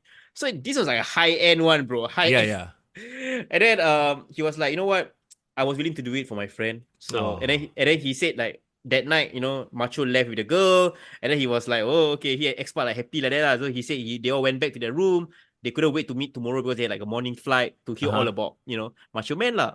So the next morning, Macho Man came out to the, to the airport. Suddenly all like himself, confident, like, ooh, good morning, guys. How's everybody doing? Ooh, they're shaking everyone's hair, like high-fiving the airport staff. Yeah. Like this is like literally like a real thing that's happening, but it looks like a storyline, but it's legit. He's like happy in a good mood. Right. And then Taker was like, hey, Macho, like, how was last night? I didn't see you go home with us. Like, you had a good time. Is everything all good? And then he said, yeah, brother, the Macho Man is back. It was the best 15 seconds of my life. And then Undertaker was like, What? 15 seconds? Seconds? I think, what was Macho Man joking? No, he was serious. And then Macho Man was like, that's all I need, brother. And I'm now in a good mood. And I'm like, and then Undertaker was like, oh my God. Okay. And then since then, he like, okay, this guy is a 15 second, can only last 15 seconds. That's one thing. But then secondly, he was like, bro, I spent $3,000 for you to just 15 seconds. Wow. I mean, okay, it's not, amount of time you spend, right? Maybe he spent the rest of the time talking. Maybe he really did need the therapy. I don't know lah, but from now on, guys, just keep it here in the podcast. If you hear this is just for your ears only. Yeah. I guess my man Taker is quite the Godfather pimp himself, huh? Oh yeah, he is the Godfather. Well, look, I mean, all I get from this story is like he's there for his friends lah. Like whether you agree with their ways or not, it's like he's there for his boys. You know? He told a lot of stories about him getting his friends out of trouble, to the point that he had to sacrifice his own fun. Did anybody ask him about Vinnie Mac? Vince McMahon? Very interestingly, he did reference Vince McMahon, but he said, he who shall not be named. Okay. So he tells stories, but he wouldn't say his name, or he wouldn't like talk long about Vince McMahon per se. Right. So that's very interesting. But he did bring out a special appearance, an unexpected cameo that night. Oh, okay. Triple H. Do you see my IG stories? He was saying, because he talked about end of an era, he was saying like, he was one of the best wrestlers in the world. And then all of us were chanting Triple H. Like he said, guys, I appreciate you saying all these kind words, but I think you should tell it to him himself. Then everyone was like, what? Everyone started standing up and then, bow down to the King of Kings. The song came out, and then like Triple H just went on stage. And then he was like, I think I was saying, I'm gonna get killed for this, but I just couldn't resist. So apparently, Triple H wasn't actually part of the show. He just came backstage to kind of support, Taker and like lepak, hang out with him. Because apparently they went out for drinks after, not drinks, like, because Taker doesn't drink, but apparently they went out and hung out after the show. Taker doesn't drink? Sorry, Triple H doesn't drink. Oh, I'm like... He's a teetotaler, remember? Yeah, I was like, Taker doesn't drink? What? Yeah. Okay, no. Yeah. Triple H, so, Paul. Triple H, yeah. So Triple H just went out, just say that, this guy is the boss. He is our generation's Andre. Him being here, I hope this is a moment you guys won't forget lah, blah, blah, blah. So, and then he just went backstage, and the rest of the night, he just lepaking backstage, because at the side of the stage, right, from where I was sitting, right, I can actually see him. Oh, wow. So the fucker was in his suit, lepa with his phone, playing phone now. Just playing. He's playing phone the whole time. Undertaker doing his talk, he's playing phone. I'm pretty sure he's answering some very important messages and business calls, whatever it is. But he literally was just at the corner sitting and then with his legs crossed, let's look at his phone the whole night. Nice. So fucking cute. Yeah. But so nobody actually asked about Vince McMahon. Like nobody asked, what do you have to say about the allegations, blah, blah, blah. No. Well, I mean, the well-behaved crowd. I'm actually very surprised. Yeah, I mean, given it's an Australian club, I think people just were there for Undertaker and they just wanted to talk about Undertaker stories. I love it. Yeah, I love it. And the 2 hours passed by really, really fast. And he did a shoey at the end of the night. Oh, of course he did. He said like he got some random girl to go out on stage with, which is a very beautiful girl, by the way. But a Sheila. A Sheila, I guess. So he was like, no, because the story was he last time when he was single and stuff, he always tried to hit on girls at the bars. But every time he want to hit on a girl, one of his friends always get in trouble. Oh. So he always have to stand the girl out, or he always have to like bros over hoes lah. Wow, he really like such a bro, huh? Yeah, he's such a bro, to the point that like, there was this one girl that wanted to get with him, some Italian girl. She was telling the story, and then he was like, he didn't know any Italian. She didn't speak English, so he was like, parlez-vous français, mademoiselle. Did you just speak French? No, that's what he said. Like, I spoke French to her because I thought, like, I didn't know any Italian words. I spoke French. Right. And then he was like, I mean, clearly she wanted me for this. And I'm like, okay. But then yeah, his friends got in trouble and he like, chose his friends over that. So he always felt like now he's married already. So was Michelle McCool there? No, Michelle McCool wasn't there. So that's what I was saying. Like when she got the girl on stage, he was like, come on, I get to know some Aussie girls. And then he got a girl on stage. So I was like, wow, this guy naughty, a bit naughty, No, it's just part of the show, part of the show. Part of the show, I'm pretty sure. Yeah. Man, I wonder if they'll ever. They'll probably never do it in Singapore. It's probably a thing. He's touring like in the US, right? Mostly now with his Dead Man show. He's staying in Australia. So while the rest of the people are going back, he's doing a few shows in like, I believe in not Brisbane. I can't remember where it's Brisbane, but in Melbourne and Sydney. Yeah, so he's doing like an Australian tour at this point. I don't know whether he will do a show in Singapore or in Asia unless WWE goes, because I think his event is almost like a fringe event to support a main show. Yeah, it makes sense. It makes sense. So there you go. That's Foreign's take on the one. What's it called? The One Dead Man show. Yeah, the One Dead Man show. We have even talked about Elimination Chamber, but I know. There's just so many things that happen, huh? Okay, but it was a great show. If you ever had a chance, please go check it out. Especially if you're a fan of old school wrestling, Attitude Era, you will love it. And again, I repeat, the next person who joins us on our Patreon, I will mail this to you. So consider joining us on our Patreon. You can see all the sticker names. You haven't given a shout out to them yet. Shout out to all those people on our ticker.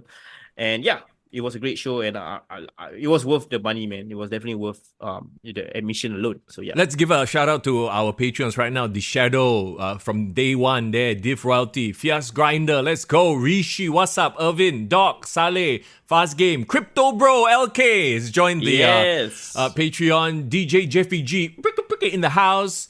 Saeed, thank you so much for joining the Patreon as well, and Muhammad Daniel, our latest Patreon member. Thank you so much, guys. We promise to give you more great content as well, not just for WWE, but local wrestling as well. So please join us on this journey as we try to lift up the scene here in Singapore. Yeah, absolutely. All right, let's talk about the Elimination Chamber proper, live from the Optus Stadium in Perth, Australia. What was the vibe going in? You were there on the ground. Yeah, man. Everyone looked like they were having a lot of fun. It was like a whole festival vibe, wasn't it? Yeah, it was. It was a great festival vibe. WWE really took over the town. Like I saw banners everywhere. Right out from my hotel, I saw banners. Nice. At the event, I saw merch stores. I saw like fringe events, food trucks everywhere. Everyone and their mother was wearing a WWE shirt. Nice. I think I like it. I like the fact that you can tell that not everyone was like a wrestling fan. Like maybe their partners brought them, or like it's just a family thing. You just want to experience it. It's an event lah. It's a happening, as it were. Like how AEW was in London, like for the first time. It's a happening, right? Yeah. And I like how varied the crowd is, or like how diverse the crowd was. Right, you had all kinds of. We had families. They had a lot of handicapped people, disabled people as well. Okay. There was wheelchairs around, so I think it was quite a wheelchair-friendly ground or venue. They had, people from overseas. I saw people carrying flags. So I saw one guy carrying an Irish flag. Sure. I saw people carrying an Aussie flag. Shout out to Nas carrying a Singapore flag. So it felt like a World Cup almost, The and whole like, morning it was drizzling. Yes. Muhammad Daniel mentioned, and Divarati just confirmed it. The floor seats were damp. Oh, so what I noticed were, the most expensive seats, right? Were like the kopitiam white color plastic chairs. I was like, could exactly. they? What happened to the folding chairs, bro? Why were they using the plastic white chairs? Okay. Just to be clear, the folding chairs, the one with the autograph chairs with the seat, it was there, but it's only like the first 10 rows or something. Oh, bro, It was only remember the ringside ones. we got those from when WWE were in Singapore, right? Yeah, we got the cool commemorative belt, remember? Yeah. Still- we still got have it. chair. Oh wait, you didn't get the chair from the previous one? No, I don't remember I bring home a chair. Then. Bro, I have 2 chairs from 2 previous WWE events.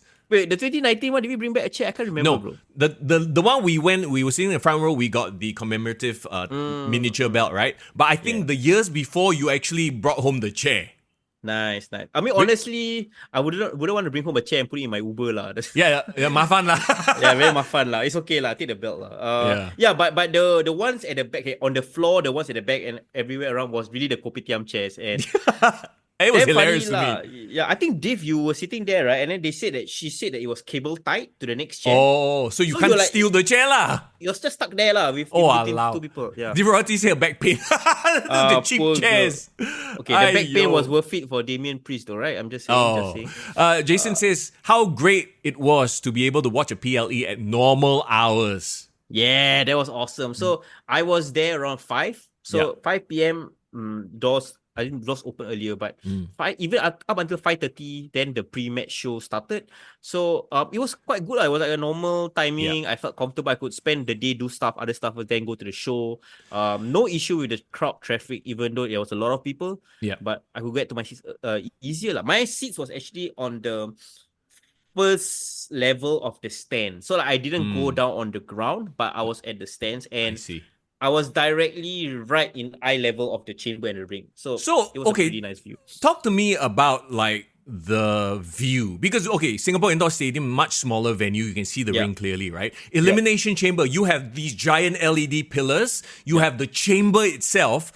How often were you looking at the screen versus the actual ring? Oh man, okay, so that's the thing that sucks, right? Like for me, you want to be there so you can see the people in person. But that's why I say I kind of appreciated my press con experience more because I literally saw them with my own eyes. They were right in front of me, just across a few meters away from me. Where I was seated, to be honest, most of the night I was looking up at the screen.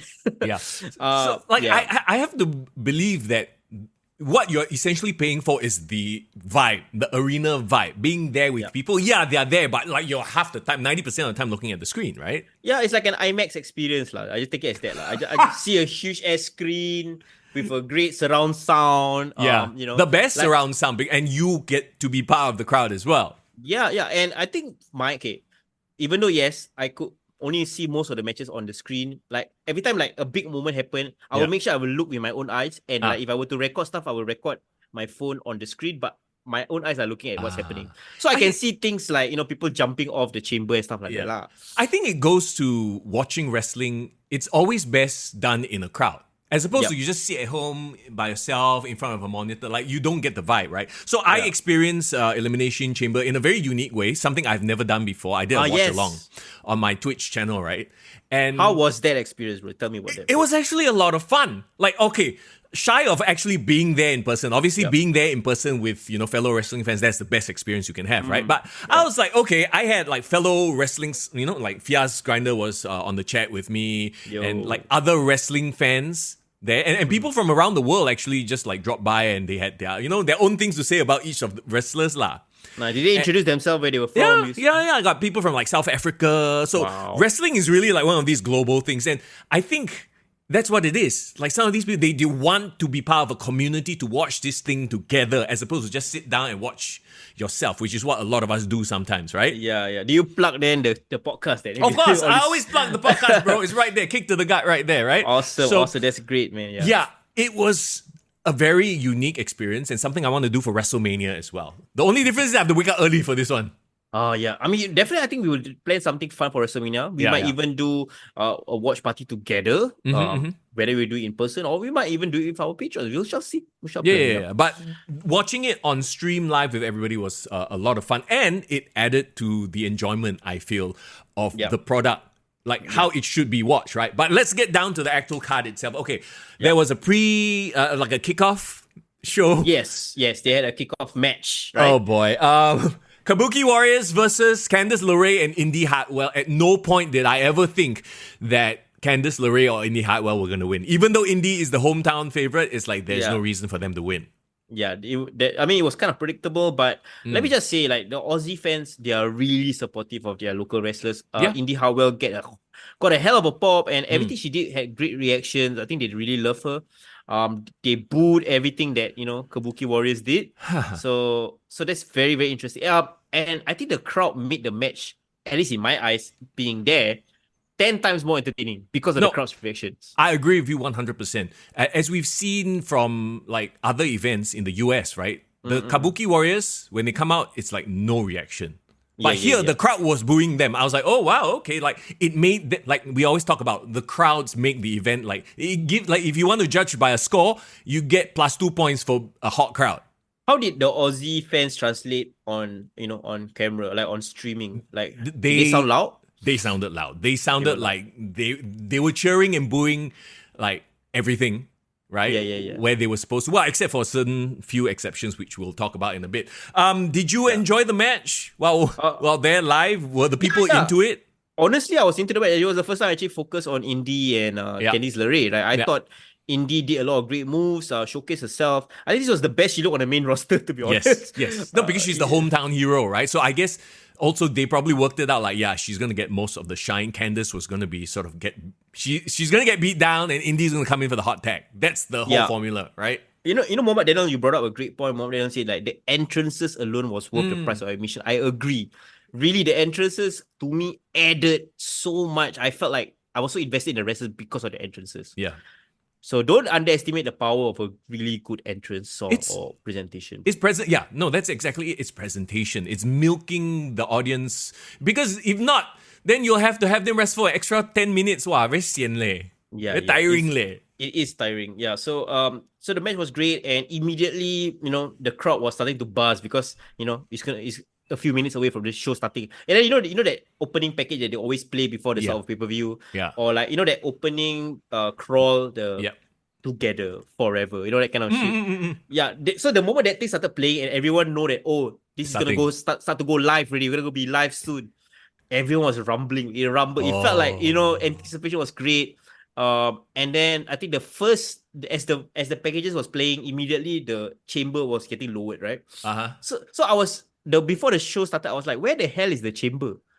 Because I didn't see any chamber, right? No, it's hiding up there on top of the it was well screens. hidden. Yeah. It was well hidden by the screens, but I was completely shocked that they actually could hide that chamber because the chamber started descending, right? Yeah. You know that music that foreboding. Yeah. Bro, everyone was like, rumbling their feet. Everyone was excited, like, holy shit, we're gonna start with a chamber match. So yeah, immediately it transitioned to the women's match lah. Right. Okay. Before that though, Kabuki Warriors, Candice LeRae, Indy Hartwell, kickoff show match. Nothing special. Nothing. It's just warm up. Special. It got the crowd hype lah. So I think they did their job in that sense. Yeah, I thought the Kabuki Warriors, and I've said this a million times about them already. They need to do less dancing around and goofing off and more actually acting more vicious. Yeah, actually acting like a threat. Like I thought Asuka's makeup made her look like a deranged Ronald McDonald. Actually. Yeah, the makeup was on point. I liked it. I think Kyrie actually looks great as well. But again, they need to. I think they have more freedom now under Triple H, but they really need to go all out and become vicious, like killers, like especially with whatever they're gonna do with Bailey and maybe some people don't do well with a little bit more leeway. Some people need to be told to tighten things up, and I think they might be two people like that. Like I don't get the gila, and it's not even a gila in a menacing way. It's gila in a comedic way and goofy way. Goofy, yeah, and they just look goofy. So I'm like, come on, just just be menacing. Be the Asuka that we've seen before. And Kyrie, you know, like the first dude, people who don't watch wrestling on my Twitch channel, they're like the first thing they say, "Wow, she's very pretty." Who? Kyrie Sane. Of course. And she is. So lean into that, and she can be that silent assassin because she doesn't need to talk, right? Yeah, she can be like the Mortal Kombat, you know, Melina, very, Yeah, like, you know, yeah. mysterious. Make them serious heels. I think it would serve them much better. Yeah, agreed. Okay, let's get to the the first match. It was the Elimination Chamber, the women's match, right? You got Becky Lynch, Bianca Belair, Liv Morgan, Naomi, Raquel Rodriguez, Tiffany Stratton. Like I alluded to earlier, literally only one heel in the match, and I was a bit worried, like, how are they going to play this off? They only have literally one person to boo, and that person was getting the loudest cheers. Yeah, so they kind of flipped the script. I think the fans flipped the script. Yeah. They made Tiffany the babyface and everyone else the heel. Yeah, like this is one of those, and I don't know if it's an Australia thing or what, but the fans have really gravitated towards Tiffany Stratton. Like, you know that there were a lot of moments where they were trying to push Liv Morgan. You could tell, right? Like, they were trying to make her, like, the focus, and kudos to them for telling this story, but I felt like going in, we were all like, okay, we all know Becky Lynch is going to win. Yep. Right? Yep. So kudos to them for sort of like making it seem like Liv was going to win. And every time Liv did something to block Tiffany, like there was a spot where she thwarted Tiffany Stratton's moonsault. Wow, the crowd, boo! Yeah. It was incredible, bro. I think I don't know who laid out the match, but I felt the match was laid out really, really well. Yes. Everyone got the time to shine, and I think that also helped everyone to decide who they wanted to boo or cheer. Right? Like, for example, like everyone was booing Raquel Gonzalez. Which is crazy, right? Oh, Rodriguez or whatever. Rodriguez. Does anybody know the answer to this? But Rodriguez, I don't know if you realize, she came out with like very bare face. Very little makeup. Is it like a condition or something? Yeah, so actually she's been taking some time off the ring, if you realize, because she's having a very bad skin condition that she's kind of in the middle of like cleaning up. Of course, I didn't see it very obviously when I was sitting, but was it obvious on the ring? Bro, it was 100% because they were focused in on her face, right? And I was like, this is like, she looks like bare. She's not wearing any makeup. I think there's light makeup, but I was wondering, like, is this a choice or is it, maybe she had an eye infection? But now that you said she has a skin condition, like, okay, that makes sense then. Yeah. You just you should see her latest post on Instagram. It was quite bad. Like, it's like those like skin flaking, like peeling away. I see. Yeah. But other than that, I mean, the crowd was cold for her or booing her. They weren't interested in her. I was so sad how they treated Naomi, though, in my opinion. Because Naomi started the match like a big deal, you know, was doing great stuff with Becky, but then she kena first to be eliminated. I was shocked that they eliminated her first. Irvin says apparently Raquel's condition flared up. That's why she wasn't wearing much makeup. No wonder. Okay, makes sense. Yeah, okay, the ones that really stood out to me in this match were Tiffy, Liv, Bianca, and Becky. You're right. Like, Naomi and Raquel felt like the afterthoughts in this chamber. Yeah, I like that Liv played up the heel tendencies really, really well. I think she can be a great heel. I think she should just go heel. Yeah, just go heel. Because I think she has that crazy, a bit of that, what's the Joker's girlfriend's name? Harley Quinn. Very Harley Quinn, like the way she smiles can be menacing. Bianca was a star in the way she just was so athletic. She was doing so many great things. I think everyone was impressed by her athleticism. Yes. Hang on. I just had a thought about Liv Morgan's character. Yeah. Going off of what you said, I think she could be like, get her into a.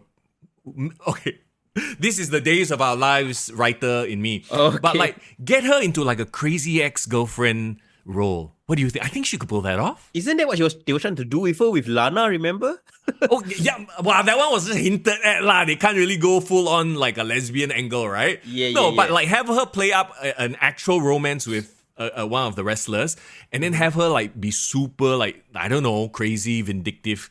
Like, I think she can pull that off. She can. I think she can do like what Irvin said, like a Nikki Cross, you know, like Okay, well, Nikki Cross is like crazy, like not like conniving crazy. She looks like she can be in the what's that movie where you know, when it goes dark, then like they let 12 hours people become violent for no reason, like Purge. Like they the Purge. Like she could be that Purge character, you know, like killing people for fun.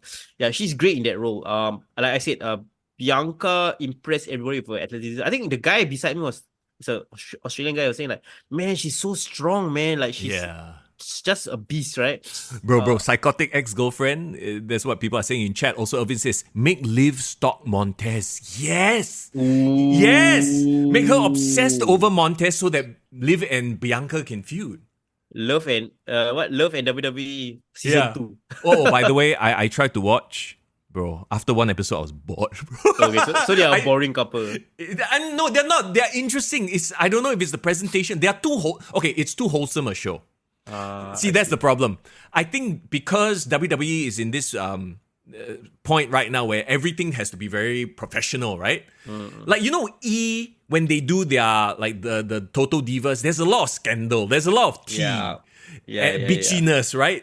There's very little bitchiness in this era. Yeah, they are a cute couple, don't get me wrong, but it's very wholesome. And you know what? We should promote wholesome relationships and not like toxic relationships. So maybe that's a good thing. You want toxic, you go watch Love is Blind, bro. Love is Blind, my new guilty pleasure, bro. But you see, that's why those shows work, because it's toxic. It's them playing up all these like cattiness and backstabbing and stuff like that. Yeah, you want drama. Exactly. You want drama in a reality show. And unfortunately, Love in WWE doesn't have it. Unfortunately. Well, but you know what? That is a very, very interesting idea. I would love to see Liv as that crazy ex-girlfriend, right? Just one more thing. Yeah, Tiffany Stratton with that swanton. I think the crowd just jumped off of the seat. It was such a smooth and graceful swanton, bro. Yeah, dude, like somebody commented on my chat, bro. It's like she does the flip right at the last second, which is how Jeff used to do it. Yeah. You know why it's called a swanton, bro? Why? Because it looks like a swan dive. No, exactly. It looks like swan dive, then halfway, like, right at the last moment, they flip over to do the senton. That's why it's not a senton, it's a swanton, because it looks like a swan dive. Yeah. She really captures the swan-like, her legs were graceful, bro. I just don't know how to explain it. It was just a very graceful dive. It was a thing of beauty, and I think she definitely won the crowd over. Maybe the Aussies were already predisposed to loving Tiffany Stratton, but I see big things in her future on the main roster. The two big moves that popped the crowd from where I was sitting was that swan dive and Liv Morgan's, like, you know what I'm talking about? Jumps off the pod where she S-bumps. Who was it already? Was it Bianca or was it Becky? I can't remember. I know what you're talking about, but there was also a spot I heard the crowd just break out laughing. Is it? Do you remember the spot where I can't remember? I think it was Bianca trying to superplex Becky, and then Liv comes over and starts like, beating her ass. Beating her ass, like smacking her ass. Yeah. And I heard the crowd just cracked up laughing. You could hear it through the yes. network. Nice. Because it looked so comedic and stupid lah. Yeah. We were all commenting on the audience like, beat her ass. Funny. She looks like she was just playing drums on playing Bianca's bongos. butt. Yeah. It was funny. I love it. So honestly, like the way the match ended, I thought it was a great ending sequence. Like they tease Bianca winning, Liv winning, and then suddenly from behind, Becky got the win. People weren't happy on my end that Becky won though. I think it's the boring choice, but I think they did the best out of that situation. Like we always say, right? Even though something is predictable doesn't mean it's bad. And I think they tried to make a predictable situation good by swerving you back and forth. Because the whole time, I thought Liv was going to win. I really believed that, the way they're playing this out, Liv is going to win. They subverted it right at the end. Bam. Becky Lynch got the manhandle slam. Yeah. I think this is the best way to do predictable winners, Like if everybody know this person's going to win, right? Just subvert it the whole entire match. Yes. So they actually put out the poster for WrestleMania. I'm going to try to pull it up for you because have you seen this? No, I have not. Rhea versus Becky, so that's going to be the match, right? And they posted it on their social media, and I was like, what? This looks like the worst edit I've ever seen. I don't know if it's legit. Oh, no. Okay, I think I have it. On WWE? Yes, so this is the official poster. What is going on with Rhea's face? What the fuck? And Becky's face. This is the official poster. It's like her face cannot squash like that. Yeah, like, who edited this? What the hell? Najwan, if you're in the chat, please fix this, bro. Yeah, like, what did they purposely push their chin out or something like that? Because Becky looks like she's doing this, like underbite, and then the way Rhea's hair is, it's like lining her jaw. I'm like, look, I am no expert at Photoshop by any means, but my God, this is a weird looking poster. Yeah, somebody needs to fix that shit. I think generative AI can do a better job, bro. Like, what happened here, man? Like, usually their promo videos and posters are quite on point. This one a bit cannot make it. Okay, I didn't know about that. But you know what? Rhea and Becky still gonna be a big match. I mean, Becky is a great veteran. I think this is a way to solidify Rhea even more as the biggest star, women's star in their company, man. I think that is exactly what they're aiming for. Becky doesn't need to push, right? And here's the interesting thing, because, and we've talked about it before, we'll talk about it later when Rhea's in the main event, but without the Judgment Day, she's a massive babyface. Yes. So going into WrestleMania, are we going to see subtle heel turns from Becky? Becky's played heel before, right? So yeah. And like, Becky doesn't need to win it again at WrestleMania. So I'm that's my question, because Philadelphia is a very smart crowd. Yeah. So I'm wondering whether they should flip them babyface and heel ready, or are they gonna play up Becky as this babyface trying to conquer this bad ass heel? I'm not sure. Yeah. I think if anything, this is WWE giving Rhea the moment. I think she needs that moment to catapult her into the stratosphere. And this honestly, is it. Keep her heel though. Like, keep her as a badass. Don't have her going around hugging, kissing babies and changing her character, you know? No, don't. Just keep her badass. Even if you want to make her like the one people support. Yeah. Like, just let her, because I think somebody did a very great comparison. Imagine Rocky Balboa, like Beck versus Ivan Drago, right? Yeah, like, how Rocky is like, Becky Lynch, he's this underdog, but then Mami is like this undefeatable Russian. I don't even care about my opponent. I'm going to be the best. And that dynamic can lead to WrestleMania. I think that would be quite cool. There you go. Okay, I enjoyed the hell out of the match. Honestly, because of its predictability, I had low expectations for it, but it subverted my expectations and I enjoyed it. A really great women's match, chamber match, in my opinion. Yeah. To me, Tiffany Stratton really shone in this match. And the crowd added to her, to her rising star, basically. Yeah, I hope Tiffany gets a great spot, whether it's not at WrestleMania, at least on SmackDown. I hope she does eventually become a champion soon. Yeah. Let's move on. Judgment Day versus the New Catch Republic. Okay, so it's always, whenever Dom is out there, right, the question is, are they sweetening the audio a bit? Is the crowd really that loud? Bro, you were there. What was the crowd like when Dom got on the mic? I can confirm to you, swear to God, to my God, my Muslim God, they're legitimately booing the shit out of him. I couldn't hear him from where I was sitting, and he was on the mic, he was screaming. The moment he opened his mouth, so, the whole stadium was booing him. Yes, correct. I think two things are happening. One, yes, crowds are definitely booing him. But I think they also purposely turned his mic down, right? They soften him up a bit just to make it sound like the crowd is overwhelming him. Bro, I mean, if this is magic tricks, like, I appreciate, man. I don't want to be spoiled. I don't want to be... okay. I don't want to be broken by, the mystique of it. But the reality, we are doing our part. The fans were booing the shit. I tell you, I looked across the arena, around the entire arena. Everyone and their mother had their hands up in this room.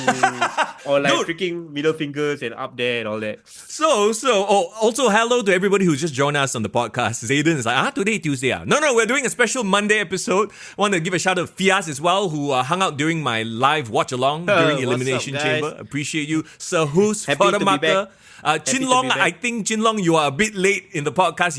You know when you come in watching it a bit early, so that's why his comments are like a bit off. Talking about Liv going full AJ Lee. Yeah, there you go. There's a great comparison. Yeah. Hey, Zayden, it's Monday, so it's just Monday. It's not a permanent change, guys. I'm just back because I was still on leave. So I want to get this podcast out of the way. Yeah, but get all the information out fresh. Yeah, go ahead. Yeah, the chanting was legit. At least on my end, I saw everyone was booing, and I know somebody mentioned that the screen or the feed got blacked out. Yes. So while watching the feed, right, suddenly the audio was still there, but suddenly the screen went black. So I was like, "What's going on? Is it my my stream on the network?" Then I read that apparently the entire front row was flipping him the bird and they just didn't want to show it. I was like, cannot flip bird, man. Hilarious. Man, I don't know. Okay, I tell you, Australians are very creative because on my side of the section, right, they were chanting, Dom is a wanker. Clap. Yeah, no, I heard that. Yeah, I mean, very loud. So the wanker chants, I think maybe they might have blipped it in UK lah, because that's like a bad word in UK, right? I know Finn was like telling everybody, hey, that's not PG. That's not Yeah. So I think Finn knows like, because in Ireland, probably they say that a lot as well. So the crowd hit for Dom was legitimately nuclear hit, bro. So that's that. Wait, how was the New Catch Republic song? I was trying to wonder how it translates on TV, bro. I don't remember it. Okay. Look, we've talked about how the New Catch Republic is kind of a you kind of name, right? But also at the same time, I feel like this match really put them on the map. Look, so immediately after the match finished, and if you watch my reactions, I posted a TikTok video, by the way. Go check out our TikTok account. Follow our TikTok account if you haven't. But I put up some reaction videos while matches were happening.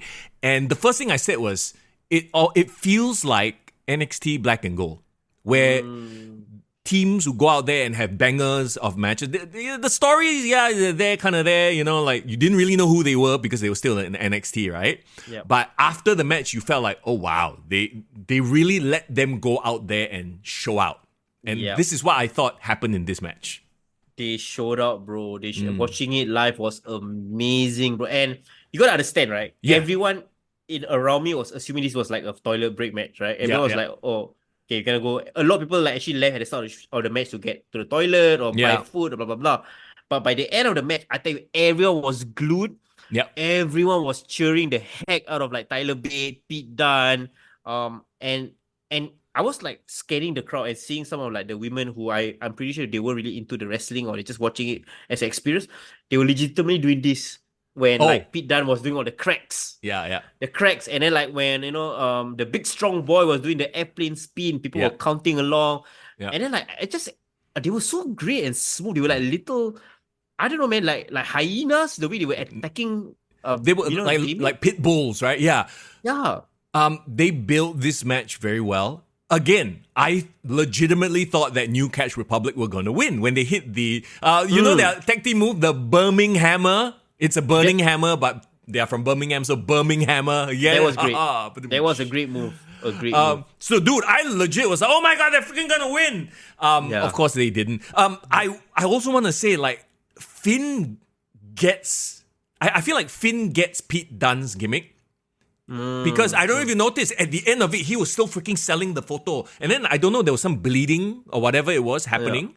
So I legit thought that Finn had his fingers broken by Pete Dunne.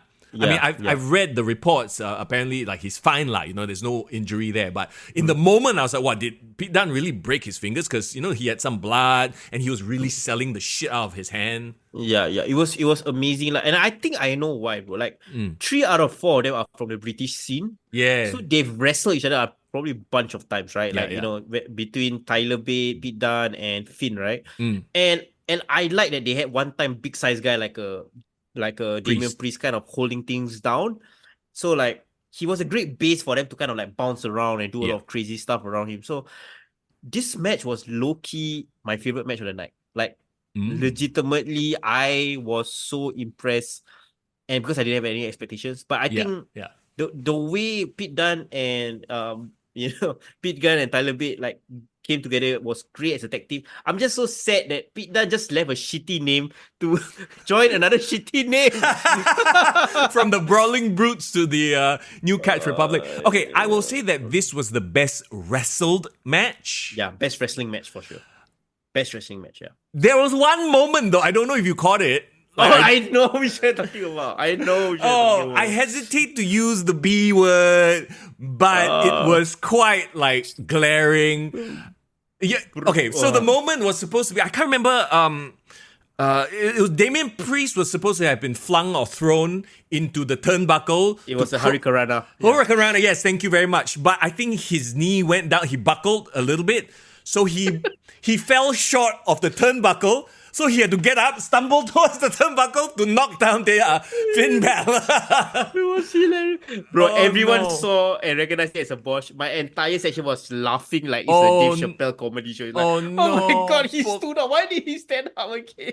Because that was the spot, right? He was supposed to have know. fallen into Finn to crotch Finn, but then he missed the. Oh my! I felt bad. I legit felt. I'm like, oh shit! I know what they were supposed to do, but they effed it. Yeah, it was fucking funny. But I think the match was so great that I think people forgive it and kind of laugh it off. Yeah. No, I think it was an incredible match. Ultimately, most people will forget that part, but they'll remember the finish. I do hope they really give more matches to catch people because I actually enjoyed their kind of tag team wrestling. Like, fast pace. They were doing turnbuckle moves one after the other. Like, it was fun. I mean, okay, has there ever been a character in the WWE where it's like people are afraid to fight him because, he may not have a great win-loss record, but every time you go up against him, you come out injured, quote unquote. Pete Dunne, basically Pete Dunne. Yeah, right. Like, I feel like there is something there. Like, people like, he might not have won, but every time you fight Pete Dunne, your finger broken, your ankle broken, your toes broken, something like that, So much so that people don't want to fight him and he becomes feared. I feel like, has there ever been a character like that? I would say Benoit for a while was that because he was the crippler, He was known as the crippler, the guy who broke Sabu's neck, and then like everyone was scared to be in the ring with him. But to go all out, I think that is a great way to explore his character. Like somebody who is, I don't want to mess with Pete Dunne, right? In the ring. Yeah. So I don't know. Maybe there's something to that. And right now, I do feel Tyler Bate is a bit bland. Yeah, that's what I thought, right? I didn't know anything much about Tyler Bate, but in this match, especially seeing him live, the crowd can get behind him just by his in-ring work, to be really, really honest. Like, is he because he's a smaller guy, so he's got that underdog vibe to him, is it? Yeah, but that big strong boy thing, I think he can really run with it because he was doing the airplane speed. Like, the crowd was legitimately in awe, and also they love that he did that very. There's this damn cool move that he does where he kind of runs to the rope and then he kind of like flung his head there. Like the rebound, the shoulder rebound, or whatever you want to call it. So people who didn't know what he was doing legitimately thought he got tangled up in the ropes. Yeah. And then when he kind of like swung back and then like clothesline the guy, everyone was like, oh my god, that was amazing. Yeah. But I mean, the thing is, if we see him do that a lot, you'll get used to it. I know it's the Young Bucks problem, right? But he Irvin needs says to develop the personality for sure. Sorry, Irvin says Ken Shamrock. Okay. Yeah, world's most dangerous man, sort of a vibe. Yeah, that makes sense. Yeah. Like he didn't necessarily win a lot, but you're like, oh, is this Xiao Lang? Is this guy who's gonna break me in half? Guy. I think Tyler Bate can also benefit from what we told Lavin in his Grapple Max match, right? If he can develop a personality on top of his already great in-ring work, it's gonna be amazing. Yeah. I enjoyed the hell out of this match, and like I said, the ending shot of Finn just holding on to his hand like, oh my god, it's so effed up right now. And I don't know where the blood comes from because when you break someone's finger, technically the bone is broken. Where the blood come from? So maybe he had some blood. He was like, hey, let's make this look cool and put it on his finger. Whatever he did. It was a great visual, and I feel like maybe he did that on purpose to really put them over. And well done. They should make it blue and black if they really want to go all out with that. But do the Cody, the red tete, but red finger, like, you effed up my fingers. I can't wrestle next week on Raw. Yeah, that would be really, really cool. But, bro, it's great. Another great tag team match. And I think Triple H loves tag team wrestling, bro. Trying to make it come back. Let's go. Okay, let's talk about the men's Elimination Chamber match. Okay, so here's another case. This is exactly the same as the women's, right? In that it was quite obvious who was going to win. It's just, all right, what is the journey you're going to take me on in this, right? Yeah. Initial thoughts, who really stood out to you here? Man, okay, first of all, who didn't stand out? Bobby Lashley. Bobby Lashley, poor fella. Everyone was impressed by his entrance, like when they saw him live, like, what a beast. Bro, what about when he like ran Logan Paul through like the glass plate thing? Like he had a lot of physical moments. Wait, was he legitimately injured? Do you see that he was injured from that spear? So here's the thing, right? And the second it happened and he got pinned and he was eliminated, right? And they took forever to get him out. Immediately I was like, someone's going to come in. Like, they've done this so many times. Every see. time they play an injury angle in the Elimination Chamber, you're like, somebody is going to come in and screw around with the finish. And wasn't it Logan Paul who did it last year? When the door was open, he came in to Top Xiao, right? So, I mean, yeah, that's exactly what happened. That's how LA Knight was eliminated. He got beat the F out by a surprise AJ Styles. I see. Okay, so you're saying that this was just a work. He really just was playing out the injury so that they can bring in what do you call it, AJ Styles. Yes. But I think again, credit to Bobby Lashley, I guess, because we really fell for it. Like, everyone around me was like, okay, I think he fucked up his arm when he goes spear him. Well, do you know somebody else who really did a great job of selling? And I don't know if it's because he has a history of back injuries, but Randy Orton. Ooh, at one point, he was like hiding in a corner for very long. We were all like, worried. Did he like catch a stinger on his lower back or something like that? Yeah. Randy was amazing. I think from the moment he came out, I mean, I was there for his entrance, right? Yeah. So when voices started blaring out, everyone just erupted. Like, I think Randy has the respect of the audience, the fans nowadays. Like, he's just a big deal. So when he came out, I really thought Randy was gonna win. Like, the way they played out the match, I almost believed Randy was gonna win. Like how you believe Liv was gonna win. It was well done. Yeah, same. Me too. So the whole thing, freaking Logan Paul. Yeah. Everything from him taking a marker and like writing Kevin Owens sucks and drawing a picture of Kevin Owens on the glass. Like, everything really plays into his character. He's doing this so well. Yeah. You gotta love hating him. No, Logan Paul, I think he was the biggest person that everyone booed, like, in this match and maybe even the entire night, right? Like, I didn't really saw his antics about him playing the marker from where I was sitting, maybe because it's just too small. Well, here's the thing. I give WWE credit for it. They didn't make it a big deal. But it's like in the background you can see, did he draw Kevin Owens sucks?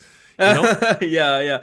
It was well done. And I think, like, the whole time everyone was just waiting for Logan to come out, just to get beaten out. Like, I couldn't wait, right?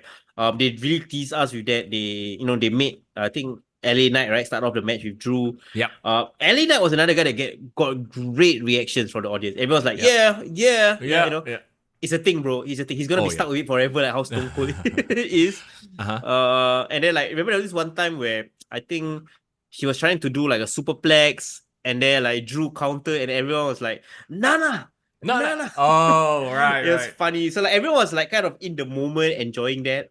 And then when Logan Paul finally came out and Kevin Owens kind of like stopped him and beat his ass, the crowd was so happy. So Logan is doing a great job as a heel, man. Everyone was there for you. You kind of knew right from the get-go, I was like, Logan Paul is going to come out last. Just to build up, like, that pressure cooker, build up the heat. Like, because they know people want to see him get his ass kicked, right? So you build it up, build it up. Finally, he's out. Oh, he's the last one. He comes out, he's all cocky, and he gets his ass handed to him, lah. Exactly, right. So I thought it was perfect. I mean, I was expecting it, actually, to be honest, to do like a more incredible dive, like maybe climb up like John Morrison, climb up the top of the chamber or dive. But I guess it was fine, what he did. I think, we can't expect that every single time out of him. I think what he did create a viral moment. That RKO was beautiful. Oh, yeah. Oh my God. Okay, so that thing, right? Yeah. Whole sequence where he was like, like at the screen, like doing all his posturing, and then out of nowhere, RKO Randy did the RKO, right? I thought everyone laughed their ass off. Everyone was like, yes, Randy, yes. And then, thank you, Randy. All the chants came out for that moment, man. It was just perfectly executed. And the cameraman just zoomed right into his face. That hateable face, the cocky face. He has the brass knucks. Oh, he's going to pull it off again. He's going to, screw our favorite wrestlers out of a chance again. And then, bam, he eats the RKO. It was a beautiful moment. It's a viral moment. There you go. That's why you have Logan Paul, right?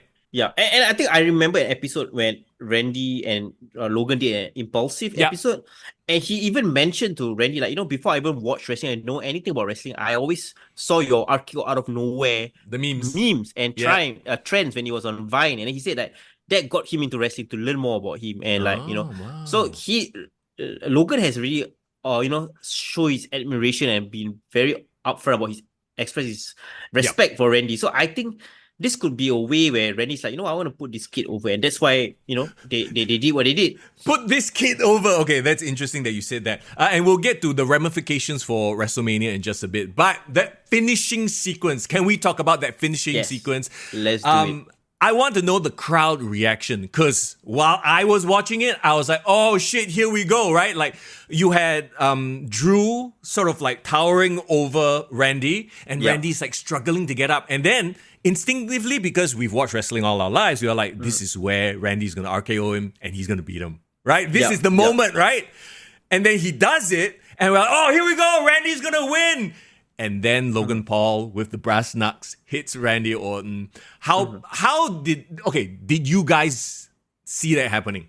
Yeah. So when I was, and there was this last stretch of the match when Randy was down selling his bag, and then suddenly you said like Drew towering over him. The way Drew was being positioned, everyone on my section thought, holy shit, is he going to do the punt kick? Oh, is he going to bring back the punt? Because the way he was at the corner and all that, right? So everyone thought he was going to do the punt. And then when it wasn't the case, and then he did the RKO, that was when I was thought, oh my god, this is it. Randy's going to win. Win. Nobody saw Logan Paul, at least on the big screen, right? Yeah. So everyone was focused on the big screen. Nobody saw that Logan Paul was still in the ring or still in the chamber. So when he whacked Randy in the face, right, with the brass nut, it was a legitimate shock to everyone. So everyone was like, damn it, Logan Paul, damn it. So they really did, once again, they subverted our expectations. Because they had us feeling that, okay, Randy's going to hit the RKO here. He's just playing possum. And it's 3D chess at this point, right? Because they know that they're like, okay, people are going to expect that Randy pulls off the RKO here. And so we'll let him do that. But then we subvert again with Logan Paul still being in the ring. Yeah, that's why I thought that Randy was gonna win, because Drew was really rocked by the RKO. Yeah. But then when Drew kind of got the cheap victory, as I would say, it also it makes sense. Drew needed to go to WrestleMania, but I was so happy in how the match was played out that I didn't think that Drew was gonna win it. But it was like a last gasp victory, right? Once again, another quote unquote predictable finish. But they brought us on a ride. They subverted our expectations, almost led us down the path of, you think this is going to happen? And then they actually gave it to us. Yeah, I'm so happy with it. And honestly, I'm very unsure about Randy versus Logan for WrestleMania. Yeah. So we're talking about the ramifications for WrestleMania, right? So obviously this sets up Drew McIntyre versus Seth Rollins, which we've already sort of guessed will happen. This also sets up AJ Styles versus LA Knight. Yep. Was this the match we wanted to see? Well, it makes sense in storyline, right? Because AJ Styles' match was costed. He didn't get into the chamber because of LA Knight. LA Knight cost him the match, so he wants revenge. It makes sense on the storyline. But honestly, my heart of hearts, I actually wanted LA Knight to fight Logan Paul for the US title. I think we all wanted to see that. I think we all wanted LA Knight to get that Hollywood, that influencer rub, which... Unfortunately, don't hate me for saying this, but I feel like AJ Styles, we all know what an incredible worker he is, right? But has he ever had a definitive WrestleMania moment? Not really. I mean, he retained the title against Shinsuke Nakamura. But we all, and here's the thing, everyone thought that was going to be an epic, Wrestle Kingdom match. And it just kind of fell flat. So AJ Styles, I feel, has never had that definitive WrestleMania moment. Maybe LA Knight is the guy to give it to him. Maybe. I mean, it's a battle of two veterans. Honestly, LA Knight needs the win. And I think beating AJ Styles, a former world champion, will put him back in title contention. So I think this is like the... a few years ago, there was the Edge versus AJ Styles match as well. Yeah, that was kind of like... Okay only lah. But it was just a battle of two veterans. They needed that veteran match somewhere lah. But I'm more curious about why Randy wants to go down the US title route when he's a world champion contender. I feel it's a step down for Randy, actually. No, so that's the other thing, right? So now you got Randy Orton and Logan Paul. The question is KO out of the picture already, or is it going to be, like Fiaz mentioned, a triple threat? And you also just brought up, isn't this a downgrade for Randy Orton? Why does he need a US title shot? It's not about the title, or it shouldn't be about the title. Maybe at some point leading up to WrestleMania, somebody can cost Logan Paul the title. So, he doesn't need the title to be on the line here against Randy. Yeah, I know that's the thing. I feel like it's also unfair to Kevin Owens, right? Yeah, Kevin yeah. Owens' business is still unfinished with Logan Paul. Yeah. So to insert Randy at this point, I feel like a bit too soon. This can be a different story all along. I would rather prefer Kevin Owens have one more shot at Logan Paul at WrestleMania than Same. to have Randy involved and have. But then, if I think about it, where else does Randy go? Randy doesn't have any other very obvious opponent if it's not Logan Paul. Like, who else can Randy face at this point in his career? I think this is where Randy needs to put over new talent. He's at the stage of a career where he's a guy who wants to put over new talent. Maybe this could be actually a decision between Randy and Logan Paul. Like, maybe Randy's taken a liking to Logan. Say like, oh, this guy reminds me of me, brash, young guy, about to have the whole world in the palm of his hands. Let me make this guy. Maybe that's what he's thinking. So what you're saying is Randy loses to Logan Paul at WrestleMania. Catapults him to the world title picture somehow. I absolutely hear what you're saying, but I also feel like, does Logan Paul really need he's quite up there already. I feel like he doesn't even need the rub at this point. I feel like LA Knight needs the rub of Logan Paul a little bit more, So it's weird, it's weird. Hey, what if Sami Zayn gets involved somehow? Kevin Owens, Sami Zayn. Yeah. Make it feel four-way. Where does Sami Zayn in the picture, right? Yeah, he's not even in the picture recently. Unless he goes up against Gunther for the Intercontinental title. Yeah. Well, we shall see. Either way, it's unpredictable, and I like the fact that up until today we are still predicting of fantasy booking what's gonna happen at WrestleMania because it's not that obvious. So, yeah, if Logan and Randy can tell a great story or like a legend killer and the new legend killer, that might be an interesting thing to sell. Oh yeah, maybe he might try to like you said, steal his legend killer gimmick and just get rid of Randy Orton, huh? Yeah, that'll be interesting. So where does this leave Kevin Owens and Bobby Lashley goes on to the kickoff show to face off against Karrion Kross. Let them have a street fight, Philadelphia street fight between the two factions, right? Oh my God, the Street Profits and what was that? But what's Bobby Lashley's nickname? They do it Almighty. The Almighty Profits. There you go. The Almighty Profits versus the Final Testament. Final Testament. Oh my God, the name doesn't even resonate. No, dude. At this point, New Catch Republic is a better name. Yeah. You know what? It will grow on me somehow. Like Gunther grew on us, right? So maybe we just got used to it. So there you go. There's your men's Elimination Chamber match. Let's talk about the main event. And wow, wait, bro, we missed something, bro. Yeah, of course. How could we? The Grayson Waller effect. I was surprised they kicked it off with Austin Theory, and I thought, okay, this is what I called. I thought that they would do an impromptu tag team match, but I guess they didn't, because I was like, why is Austin Theory even in Perth? He's technically not in a match, right? Yeah, he's not. Was it a way for WWE to make Grayson Waller still a babyface in Australia? Yes. No, that's exactly why they did that. They needed a heel to get beat down, and they didn't want to inadvertently turn the crowd against Cody and Seth. So you notice Grayson, because as I was watching, I was like, why isn't Grayson Waller sticking up for his friend? I was like, because if he starts fighting with Seth and Cody, then the crowd will boo Seth and Cody, and they don't want that. So I think it was a very deliberate ploy.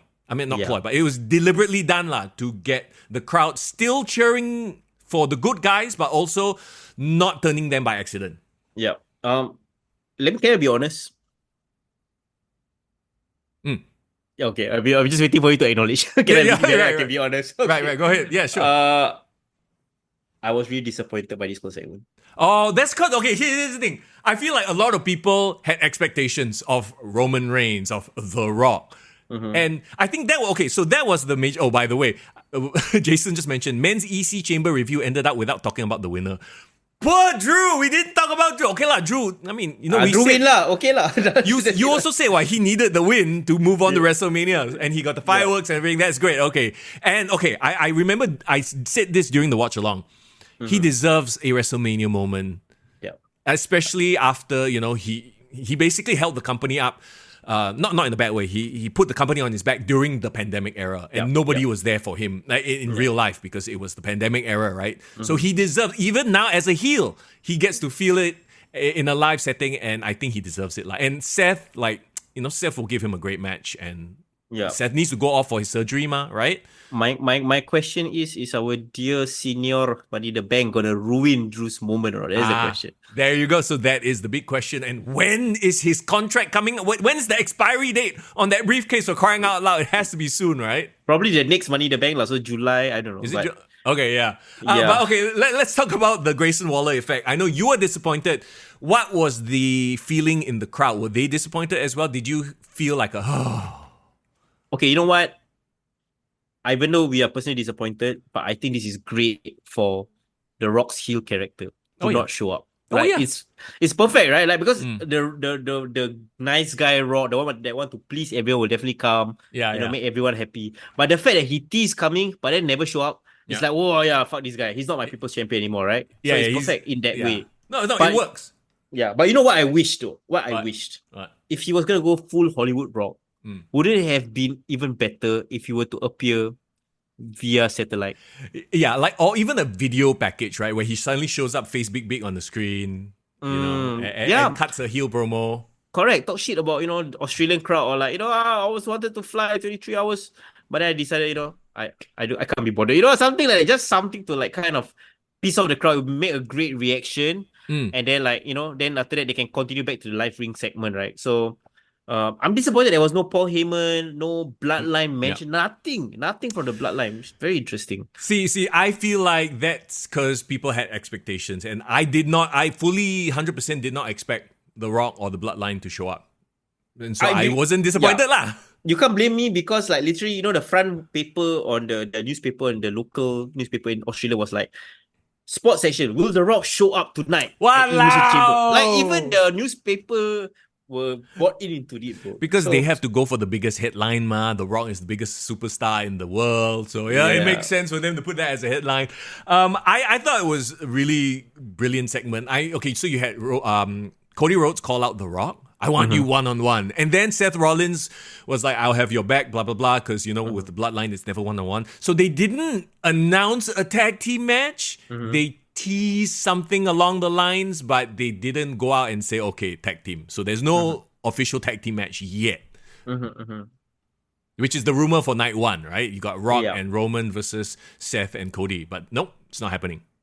Well, I think they've given it away the plan with the Super Bowl trailer. I mean, very obvious, right? The two of them, I mean, there's gonna be like a Bloodline versus Cody and Seth, and then in the night 2 we'll have all the title matches. I think that's the way. But my question is, how does this match end with everyone coming out looking good? That's my only question.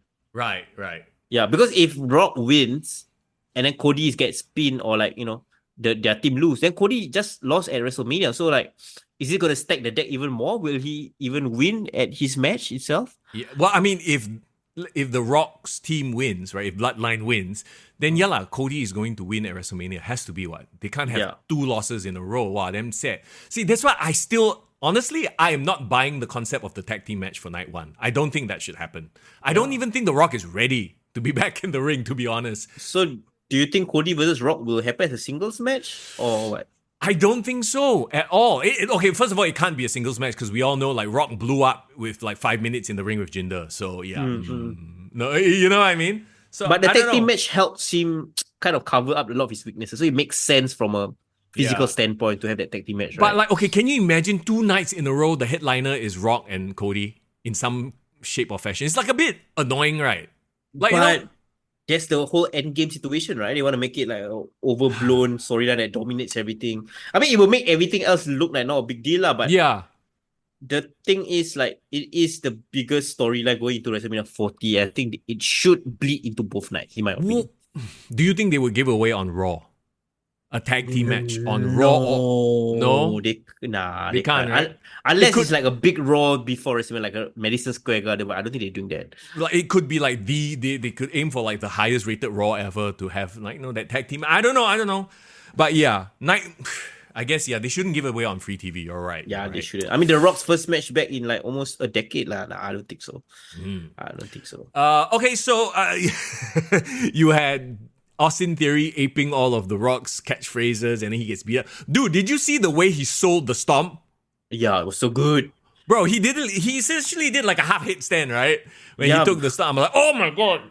Yeah, that was incredible. I mean, that was like a Mortal Kombat finisher. Okay, I mean, Austin Theory is amazing as a wrestler, in my opinion. Great in-ring worker. Just settle with this shitty. He's the fall guy in every single situation, which is unfortunate, but Yeah.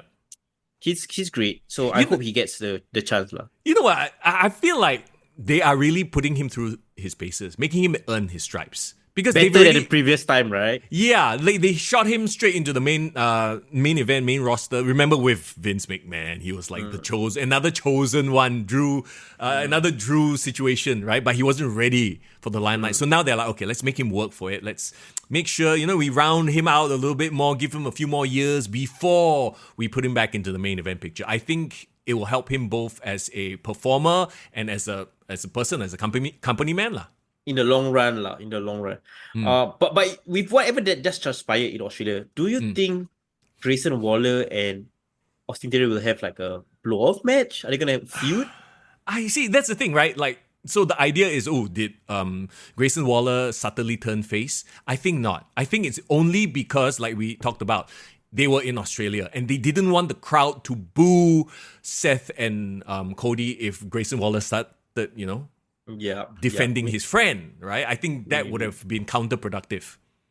Well, we shall see what happens. But I think either way, they make everyone like a big deal in this match. Like Cody's entrance was amazing live. Wow, they damn extra with all the fireworks. Everyone was singing Seth Rollins' song. They are all very over. They are really main event superstars at this point in time. So kudos to them. Yeah, WWE has the most over main eventers right now, and by a long shot. There is not even a comparison at this point, right? Yeah. Okay, so now let's get to the main event of the evening, and right off the bat, I'm gonna say this.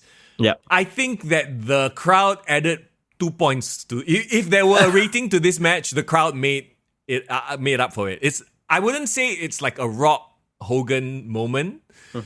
Because I think, as much as I know a lot of people dislike Nia Jax, I think she's better than Hogan at that point in time. But also, like, if you watch this match without factoring in the crowd, it was like it was okay match lah, Yeah. But even though it was considered okay match, I think this was Nia Jax's best match. Like, this was the match that I actually remember her. What's happening. Low bar, bro. Low bar. Okay, it is a low bar. The funny, Rhea Ripley comes out to an incredible pop. Like, she is a hero. She is a main event superstar from that presentation, right? Yeah, I mean, the moment she came out, I think everyone was ready for her, cheering her on. Yep. She stopped halfway at the ramp. She took that Aussie flag. Everyone. This was just a Rhea show, right? I get it why she's the main event because literally this was her backyard. And like also she had a very extra pyro as well. Oh yeah. Well, also send the home happy. Send the fans home happy, right? Because Drew, a heel, won the men's elimination chamber, so you needed something, a positive, a big pop at the end to wrap up the show, and this was the perfect placement, lah. Yeah, and I think the crowd was behind her, cheered everything she was doing. 100%.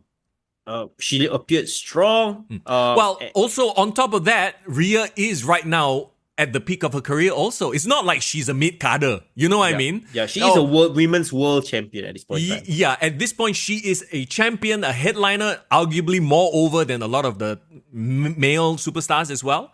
Yeah. So WWE did a good job calling it the Women's World Championship. So it makes it, like how last time UFC had Ronda Rousey as the main eventer. Yeah. So they're making a world title for the women is like a big deal that you can headline a people, which is very smart, in my opinion.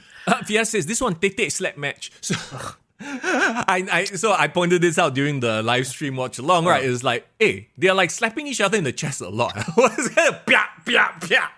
I mean, it might be the Tete match for you, but it was the Pantat match for the rest of us, bro. I was telling Div, bro, respectfully, what? Holy cow, that was a...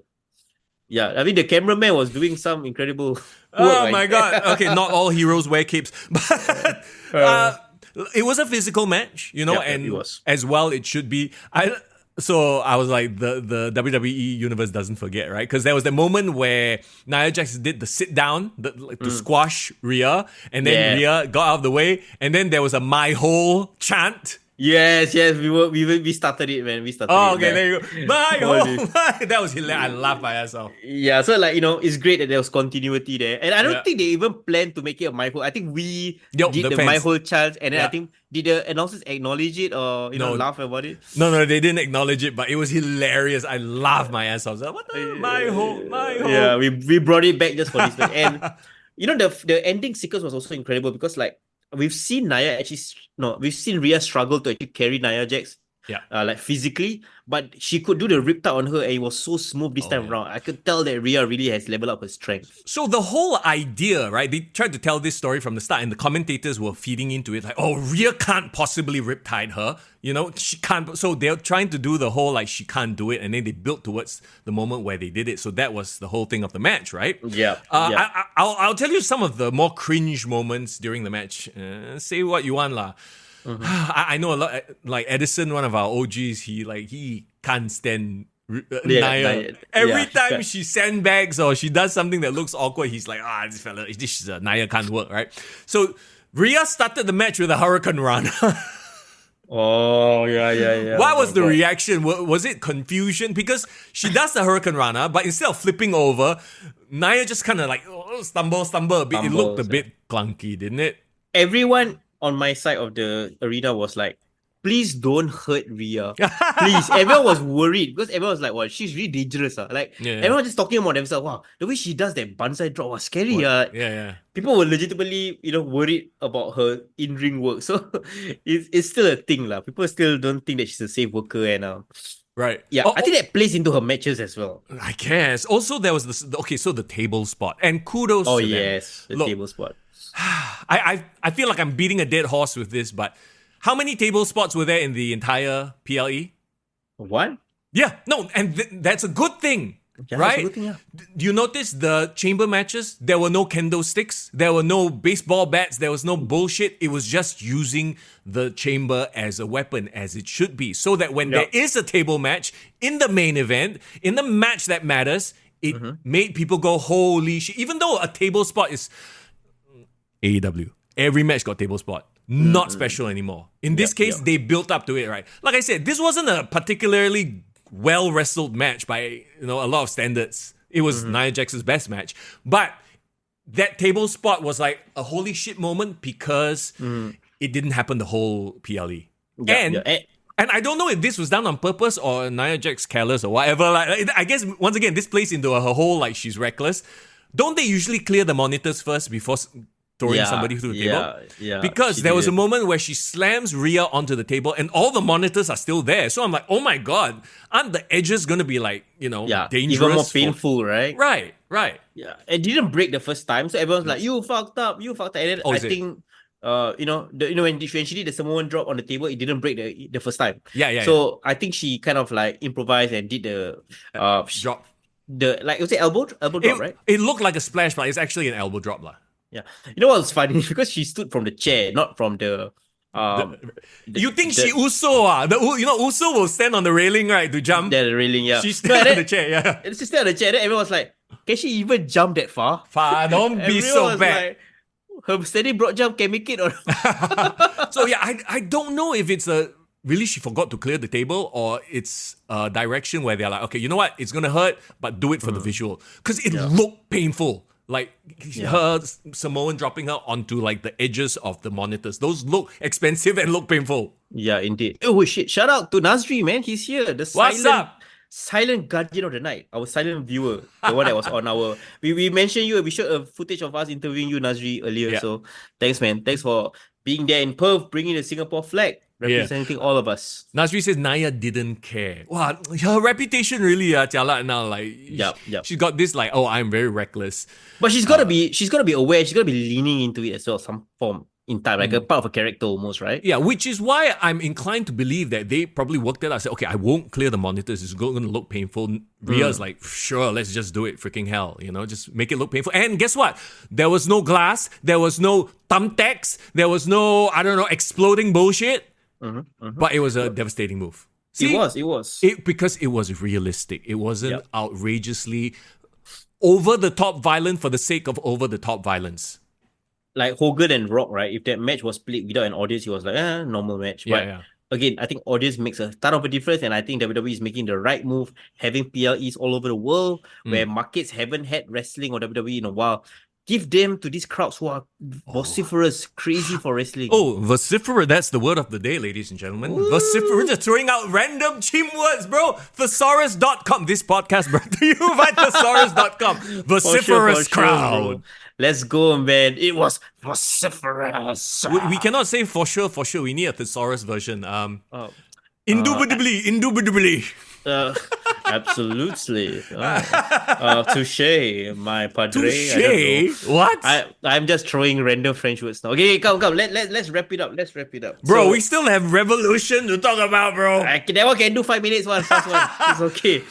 So great moment for Rhea. She celebrated with her family in the front row. The crowd was crazy. What a way to wrap up the show. Give me your final thoughts on, as you know, the win sank into the crowd. Everyone was cheering. It was like a party vibe, wasn't it? Yeah, it was party. I mean, it was like Australia winning a rugby match against New Zealand, perhaps. Send the crowd home happier. You're absolutely right. That was the plan, and they did it. They did a great job. The fireworks played. Now we know, Rhea is going to WrestleMania to have, all the confidence in the world. I think now that she knows that she can main event a pay-per-view and do a great job, she'll be confident as hell, and she will go into WrestleMania with Becky as the big bad monster, right? It needs to be slayed. It's just great. I am really looking forward to WrestleMania. I mean, except for the AJ and LA thing and the whole Randy US title scene, it's a big question mark. But WrestleMania is really shaping up to be something very exciting. I can't wait to do a watch along of some kind as well. They have a few more television shows to kind of build up the card, so I hope they give more stories. That's what it is, right? It's all about the stories. And let's do it, man. Let's do a watch along or organize something. Let's do something for the fans, man. Okay, final rating, bro. I know, our ratings are going to be different because we experience it in a very different way. Okay, you tell me your rating first. My rating, I would 8.5. Because I was streaming it, I was watching it with...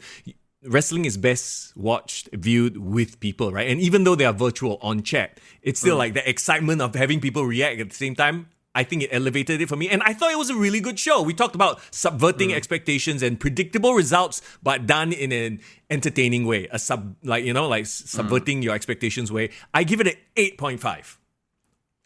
You're going to be surprised, bro. I'm giving it an 8. Even though you were there live? Oh, is it because you couldn't see anything? Literally half the show you're watching a big screen. Yeah, so I feel my viewing experience was affected because of how far away I was from the ring. If I was sitting on the floor, probably 10 rows in, I'll probably have 10. Probably 10, right? But the 8.5 really, the 8 is really because of one, I was far away. I couldn't see the wrestlers as much as I wanted to. And, you pay for what you get, right? But honestly... my seat was still decent, really. It's really still decent.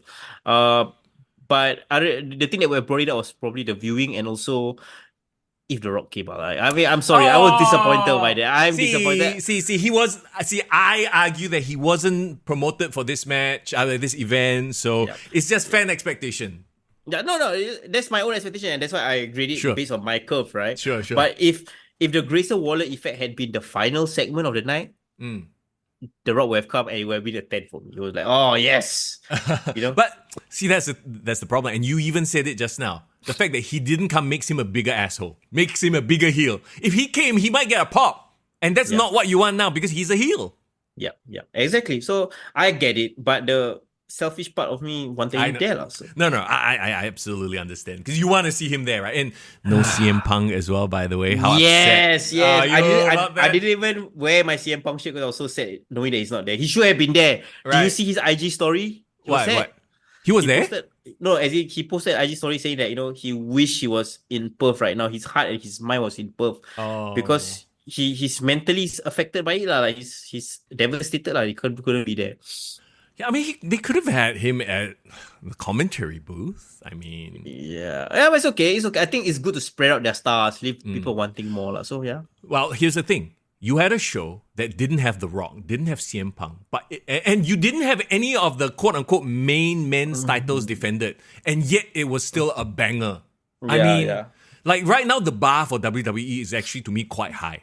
Yeah, They've it been is, put. it is. All the PLEs have been must-watch PLEs, and they've elevated so many people that haven't been considered main event stars, and now they have so many main event stars. It's kind of mad. They're creating a new generation of like everyone being over, and that's a great job. That's kudos to them. Fast, you're right. I was wearing the Rock shirt. That's probably why. And even Div was there, giving an 8. So hey, I'm not saying that you're gonna miss out if you're not gonna go to a WWE show. I mean, you can still enjoy WWE from the comfort of your home as well, and it's still a great experience, bro. WrestleMania one day. Front. That's why I say, bro. If we are going to do WrestleMania, it has to be front row. Why would you fly all the way to the US, spend $1,000 on a plane ticket to sit in the ass seats? You know what I mean? No. If you're gonna do it, freaking go all the way. Okay, let's start a Patreon Kickstarter fund. Anyhow, everything go back to Patreon. No, I appreciate you guys. Please support us, because we wanna also, if you're gonna go there, we're definitely gonna shoot content as well, right? So yeah. Talking about Patreon, Foreign has earlier mentioned the next person to sign up to our Patreon, any tier, will pick up an Undertaker One Dead Man Show program. Yeah, our Patreon starts as low as $4.50 a month, and for that perk, other than this, we'll give you guys a social media follow back. You'll appear on our ticker right there, and also we haven't even mentioned it, this entire episode. You'll be part of our Singapore Top 20 Wrestler ranking committee. Yes, ranking committee, right? So absolutely. Yeah. So I mean, there's great perks there. So please consider, before the end of this podcast stream, somebody needs to be on our Patreon next. Okay, let's go. There you go. Okay, so from great. Okay, I tell you, 5 minutes. 5 minutes. From like the most entertaining pro wrestling out there to. I feel like it's such a downer, talking about AEW after. Okay, fine.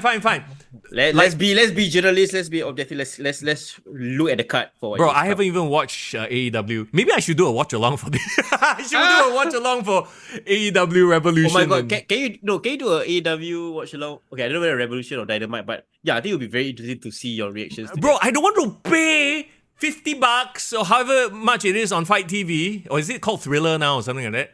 Yeah, bro, I've gotten to a point where I financially don't feel like it's worth it. Why would I want to pay $50 just to get annoyed? Oh my god. Okay. Okay, but anyway, I haven't been catching on Dynamite, so I want to see what's the cut.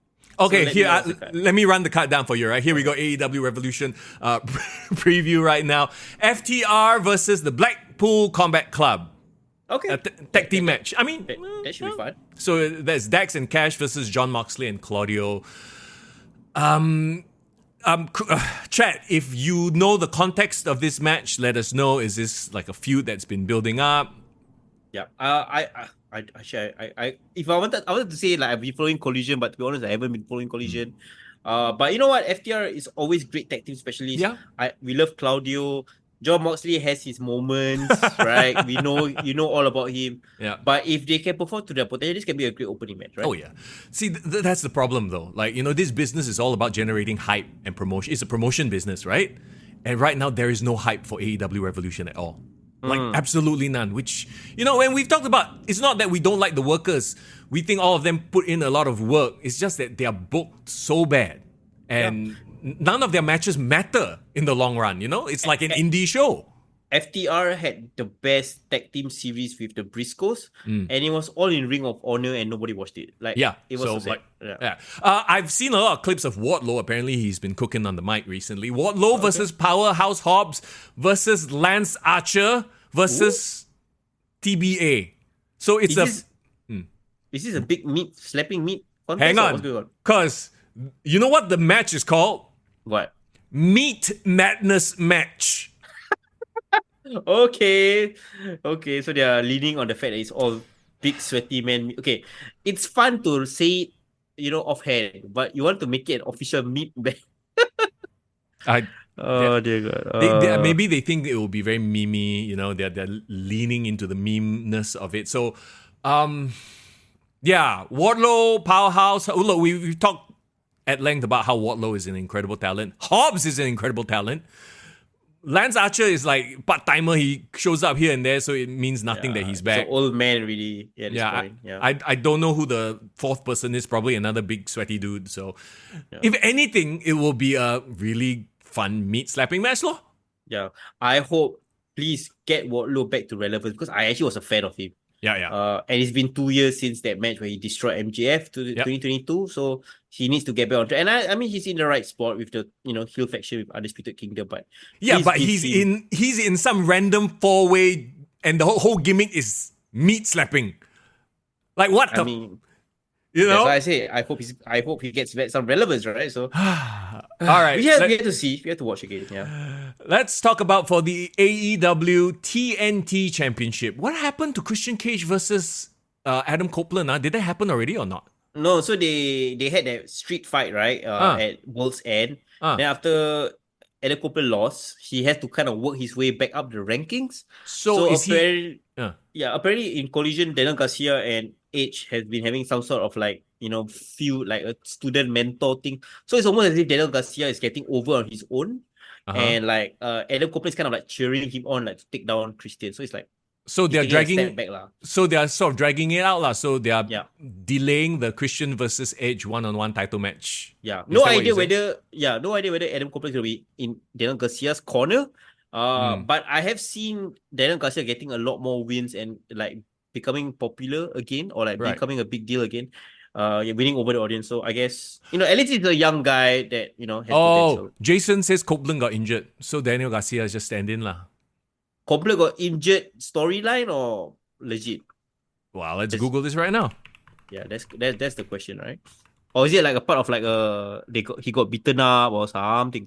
So it's sidelined due to injury. Let me see. Won't be able to participate in Revolution because he's hurt. Last week during a match with Garcia, he got attacked by the patriarchy.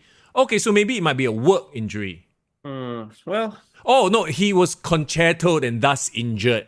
So it's a work injury then. It's a work injury lah. Well, he definitely might appear in this match, and if he were to, this could actually be a good thing. What if he were to appear and cost Christian Cage the title? Give it to Daniel Garcia, and then they can have their one-on-one feud without. That's probably what it is. But the problem is now you got Christian Cage with Killswitch, Mother Wayne, Nick Wayne, all his gang. They're really calling her Mother Wayne. Whatever lah. Okay. This is a feud that already has all the built-in history you want, and you go and overbook the shit out of it. Whatever. It's a bit too much lah. Will Ospreay versus Konosuke Takeshita. Well, it's supposed to be a good match. I mean, technically both are great workers, but it's supposed to be a good match. The way you said it too. No, but you see, think about it. This is Will Ospreay's first official AEW match post being signed full time, right? Oh yeah. So what's the story? No, This is AEW. Who cares about a story? And remember, wasn't Will Ospreay together with what's that guy's name? The manager. See, I forgot his name. I don't care so much. I forgot his name. Don Callis? Don Callis. Remember? No, I thought Takeshita is with Don Callis. No, exactly. Don Callis backed up Omega when he had, backed up Ospreay. Will Ospreay when he had his match with Chris Jericho. Yeah. Right? And then Don Callis is also backing up Takeshita as well. Yeah. So, is this like a battle between his proteges? What's going on? Who the hell knows? I don't know. We haven't been following the product, so there probably is a perfectly outlined story in the past few episodes of Dynamite. We just don't know because we are uncool. We are not the hip wrestling fans. We only suck on the teeth of the WWE. So it's our fault, bro. It's our fault. Fast and Div has really highlighted that we are running longer than pay-per-view. So we are going to try to finish this out as fast as possible. No worries. Callis is promoting it as a fight within the family. There you go. Okay, fight within the family. Okay. Yeah. I'm sure they will do like 10 million moves all at once, and it'll be great for flippy shit fans. But Eddie Kingston versus Bryan Danielson. Okay, like I am actually interested in this match. If Danielson, there's a stipulation. First of all, it's for the Continental Crown Championship. Mm-hmm. Second of all, if Bryan Danielson loses, he has to shake Kingston's hand. Oh, okay. Handshake on the pole match. No. So it goes back to their whole history of how Daniel Bryan doesn't respect him. Yeah, wasn't that a whole thing? Yeah, so I guess they're going back to that. Yeah, I mean, this is fine. I think this makes storyline. I actually followed this storyline, so I think it's fine. It should be a great match if nothing else, right? Tony Storm versus Diona Purrazzo.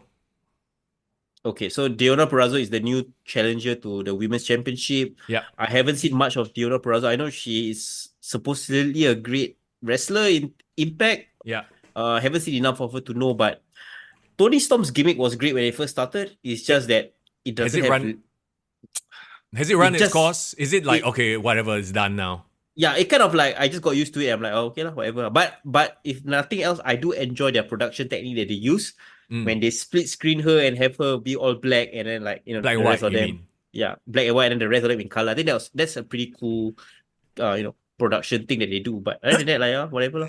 Jason says Diona Botch versus Madison Rain. Oh boy. The B word. It's the B word. Because they're trying to do, these guys and gals are trying to do too much. Just maybe. stick to making your match look realistic and painful and sell. Just sell. Yeah. No need to do so many flips. Okay. Wait, hang on. What is the main event? Like, okay, this is not the order, obviously, that will be finalized, right? The main event, bro, is our Papa Sting lah. Oh, okay, I guess. Because, yeah, according to this list that I have, Samoa Joe versus Hangman Page versus Swerve Strickland, three-way for the AEW World Championship. It's not listed at number one. So that's why I was a bit surprised. Like, wait a minute, this is a World Championship match. But, never mind, World Championship match here. Nobody wants to see Hangman Page in here. Right? Everyone wants to see Samoa Joe versus Swerve, right? Yeah.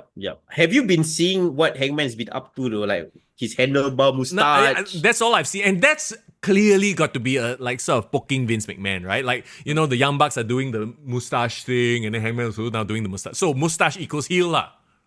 He does look like a new version of who's that mustachioed guy in the 80s? He was a wrestler as well. You know who I think that he's trying to channel is Jake the Snake.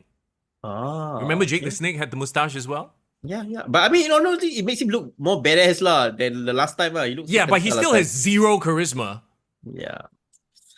The problem is, right, the Young Bucks wanted to build him up to be like the biggest breakout star in the company, but MJF clearly surpassed everyone, right? Well, here's the thing. Remember, we talked about it. He had that moment.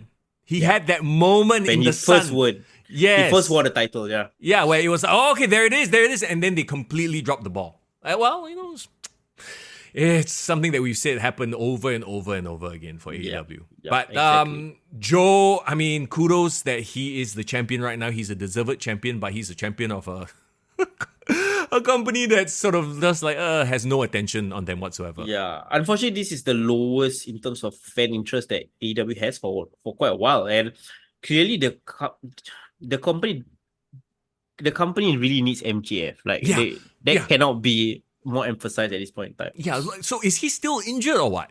Yeah, the smart thing about MJF is he's completely left social media, like since his injury or since his match. So Irvin says there's a weird story out there with Hangman where he faked an injury so he can take MC and skip Revolution. So okay, interesting, because I saw a clip online about him like clutching his ankle, said like, you know, wait, storyline wise or like legitimately trying to fake? So that's the question, right? Like, is the whole ankle thing a work or a shoot? You know, because apparently there was a clip of him like after a match or something like that. Don't move. He was like, don't move me. Like he's trying to sell like his ankle broke or something like that, right? Yeah. So like, is that a work? Like, why would he, as a competitor, so as a character, why would he want to skip a triple threat for the title? You know what I mean? Well, I don't care about him enough to worry whether he's alright or not. So like, whatever lah. Yeah. So everyone wants Swerve. Like Swerve right now is super over, even though he's a dastardly heel and he's breaking and entering people's houses and putting shirts on babies. People love Swerve. Yeah. So is the guy, right? Swerve is the next guy. So honestly, I don't mind if it's just a one-on-one match, man. Give Swerve that moment with Samoa Joe, even if he loses in defeat. Yeah. But he will still look good, right? So yeah, whatever. I don't want Hangman anywhere near this, but their feud needs to be over. Like 3 matches already. He said, "Don't shoot me" to the cameraman. Yeah, there it is. Okay, whatever lah. you don't get okay. Orange Cassidy versus Roderick Strong for the AEW International Championship. This is really another whatever. Yeah, no. Okay, this is gonna be a fine match. You know, Roderick Strong is great. You know, we've seen his work in NXT. Orange Cassidy, to be fair, has put in the work, has become sort of like this worker who's like a Iron Man in his matches, you know. Yeah. grinding away. But You are really trying very hard to put a positive spin on this, aren't you? Because I really do not give two hoots about this match whatsoever. I don't care about the participants. I don't care about the title at stake. you know what? Next match, let's go. Look, at the end of the day, right, this whole freaking pay-per-view is hinging on the main event. Sting and Darby Allin with Ric Flair versus the Young Bucks. This will be Sting's retirement match. Okay, so I hate that this is Sting's retirement match. I really do. Yeah, Like, it does. So It does. sure, you can talk about how he requested to work with the Young Bucks. But at some point you have to be like, to what end? As Tony Khan, as the leader, you have to look at this and go, nobody fucking cares about this or wants this. Are you telling me Sting didn't request FTR? Are you seriously telling me he never requests FTR? FTR is the most 80s-like wrestling tag team out there. And you know they will put Sting over like mad. They can work their asses off. So yeah, Sting and Darby Allin versus FTR. There was one option, right? That would have been a great retirement match. And you would essentially be catering to the internet fans because the internet fans would appreciate that match, right? Yeah, perfect. And you know what's unfortunate? The event sold out before any match was announced, based on the news that Sting was gonna have a retirement match. So you can imagine, like probably half the crowd is like, "Fuck man, I didn't pay for this." Let's try to look at it from a business, a promotion standpoint. Do you think that they feel like, okay, the Young Bucks are exactly the people we want in this retirement match because there's so much heat on them right now? Yeah. Or is that in their own heads? Actually, we don't give a flying F about them. Yeah. Like, there is no heat. It's go away heat. It's X-Pac heat. I don't care about Young Bucks reinvention. Like, you know, I really don't care. Like they try to be this, you know, evil corporate Bucks, but they can't act. They can't cut promos. We all know their matches are the way they are. Yeah. And I think everyone in AEW need to go through NXT, to be really honest. They really need to go through the system of being able to perform, look at the camera, and all. They need to develop their own system in their company so that wrestlers are ready for television. And I think, honestly, Young Bucks are not ready for television. You said it. I didn't have to say a word. Today it's all foreign. It's not me, for once. Okay, then we can wrap it up. You just did that just to wrap. But I feel bad because this is Sting's retirement match. Exactly. Irvin says this is like Corbin retiring Kurt Angle. Wow, that's perfect analogy, bro. That is a perfect analogy. Yeah, there you go. But I mean, even with Corbin, right? He's like a company man. He's put in the work. Like, I feel like low-key he kind of deserved it, you know? This Young Bucks hasn't done anything in the last 1 year to deserve this moment or deserve this spot, to be honest. Exactly. Who have they put over? You know, if anything, they've just been there. They haven't drawn much at all. You know, it's like, yeah, they're EVPs. Yeah. I'm very curious to see Young Bucks headline a pay-per-view. See whether anyone buy or not. No. See, here's the thing. Technically, they're headlining and they're going to claim that they sold out the arena. Fuck off lah. You just watch. No, you see Dave Meltzer put in like a 5-star. Oh yeah, they sold out the arena because it was the Young Bucks. No, it's Sting's retirement match. Yeah, that's what it is. Well, so do you think Sting is gonna win and keep the titles in AEW and retire as a champion, or you think Young Bucks gonna get ultimate heat and beat Sting? I don't care. That's the problem. Like I really don't care, and I hate saying that for a legend like Sting. Like I almost feel like, okay, Sting, is he out of his contract after this? Yeah. Go back to the WWE. Just do 1 year. Do a proper retirement match. I know his retirement match in the WWE was a bit effed up. What was it? WrestleMania? No, it was Night of Champions with Seth Rollins where he injured himself. Yeah. I feel like maybe he can do one more match in the WWE. Screw it. Nah, I don't think he will go back on his work. He will really retire after this. You know what? Go out, into the sunset. We are happy with his contributions. AEW just needs to build stars at this point because WWE has proven that they can build young stars and make them a big deal. AEW can do the same. They just need to focus on the ones that really deserve it. Come on, my bro, Ricky Starks, big deal. He's not on the card. Exactly. Wow. There you go. What a preview. What a preview for Revolution, guys. I know. I hope you guys watch it and enjoy yourselves. Yeah. Legit, how are you doing, by the way? Welcome. Yeah, like all the inside jokes and the snide remarks about CM Punk, it's like, get over it. People already move on doing big things. You are just being petty little boys catering to your niche audience. Move on and work and maybe gain the respect of your peers in the business.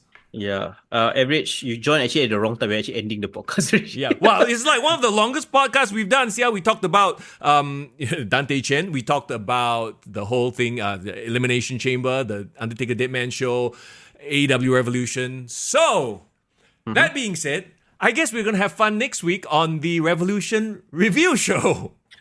Man, I hope there's some local wrestling we can preview as well. Yeah. So, keep a lookout for that. I think going into March. Actually, there is, right?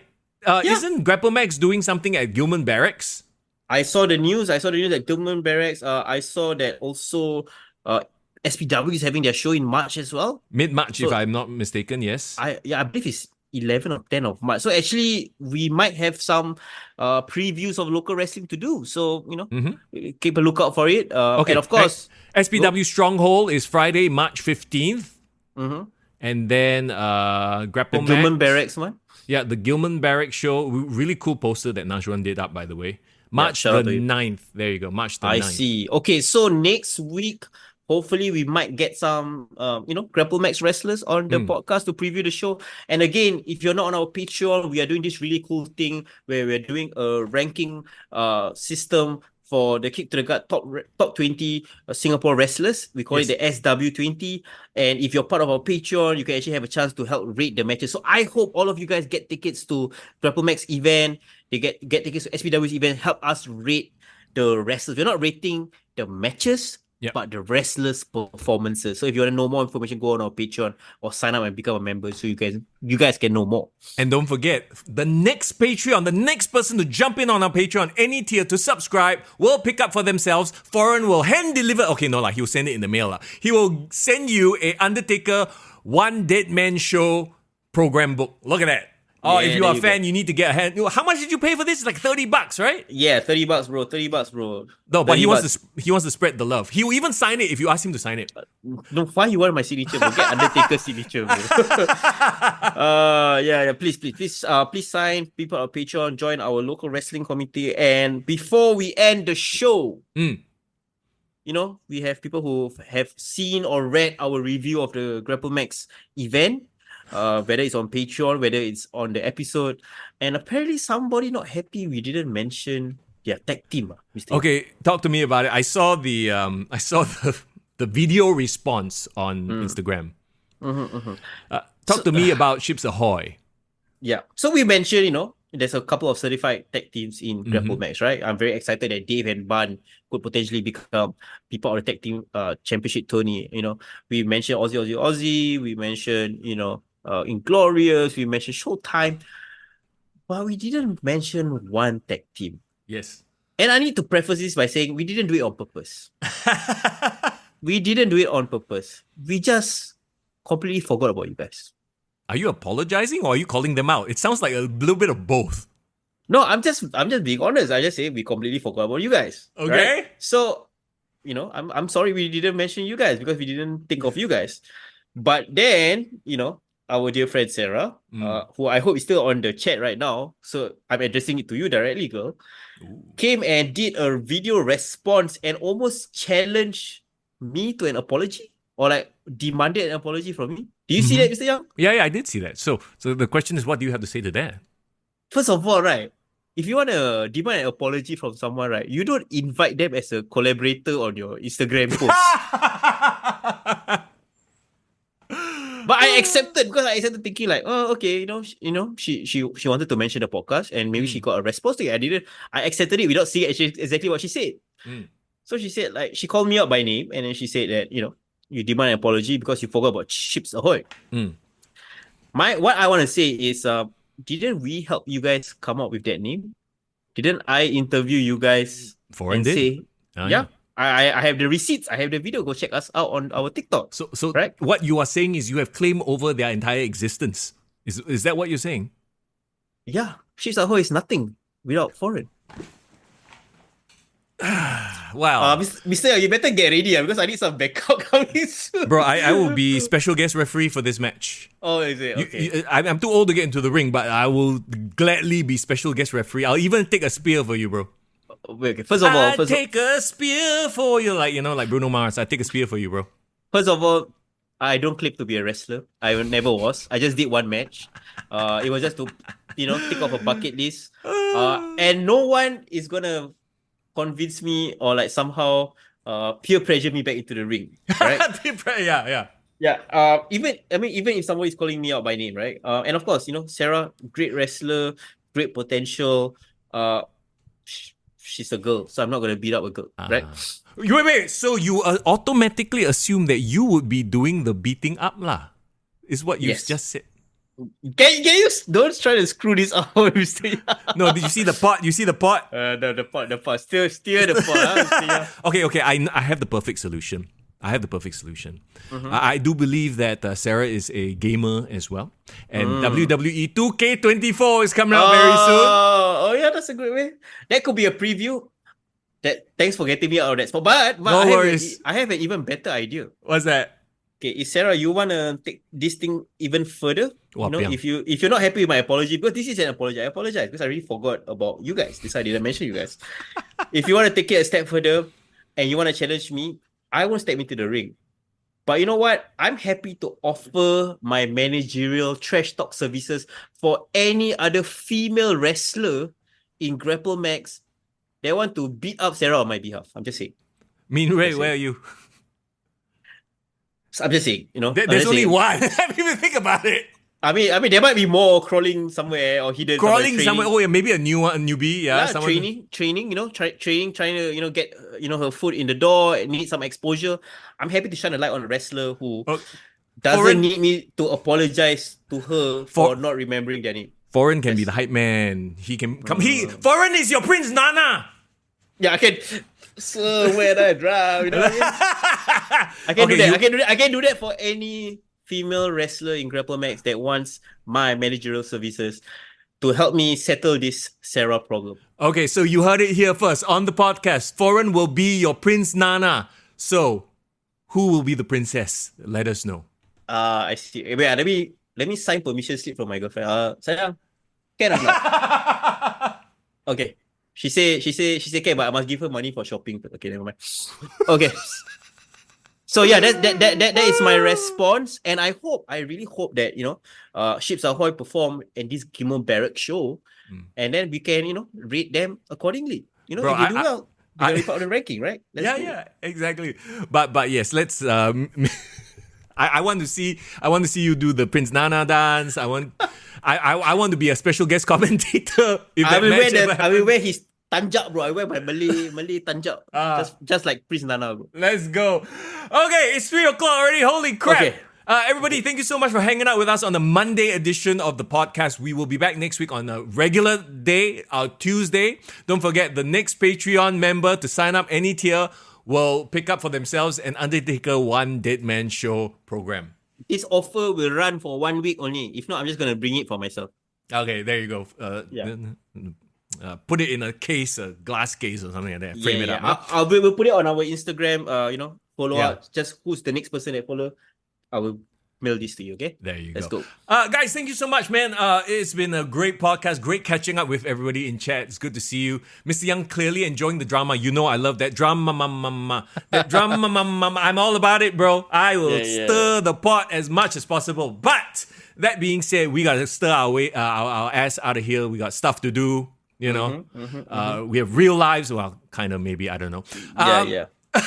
So Discord, if you haven't joined our Discord, carry on the conversation on our Discord. Let's have fun. Wrestling is a fun thing. Let's have fun with it. Yeah, Muhammad Daniel, please DM me your address so I can mail this shirt to you, yeah? Okay. You deserve it. There you go. Thank you so much for joining us. Please indicate if you want Foreign to sweat in the shirt first, if you want a little bit of that Foreign juice. If you really want my shirt that I'm wearing now, I can hand wash for you. I hand wash, not go to washing machine. I hand wash for you. I'll clean it up and I'll pass it to you also, if you want. Up to you also. These are very oddly specific requests, but hey, we aim to please. Okay, as always, it's Mr. Young. And it's 4 in the building. Thanks for the 3 hours, guys. Take care.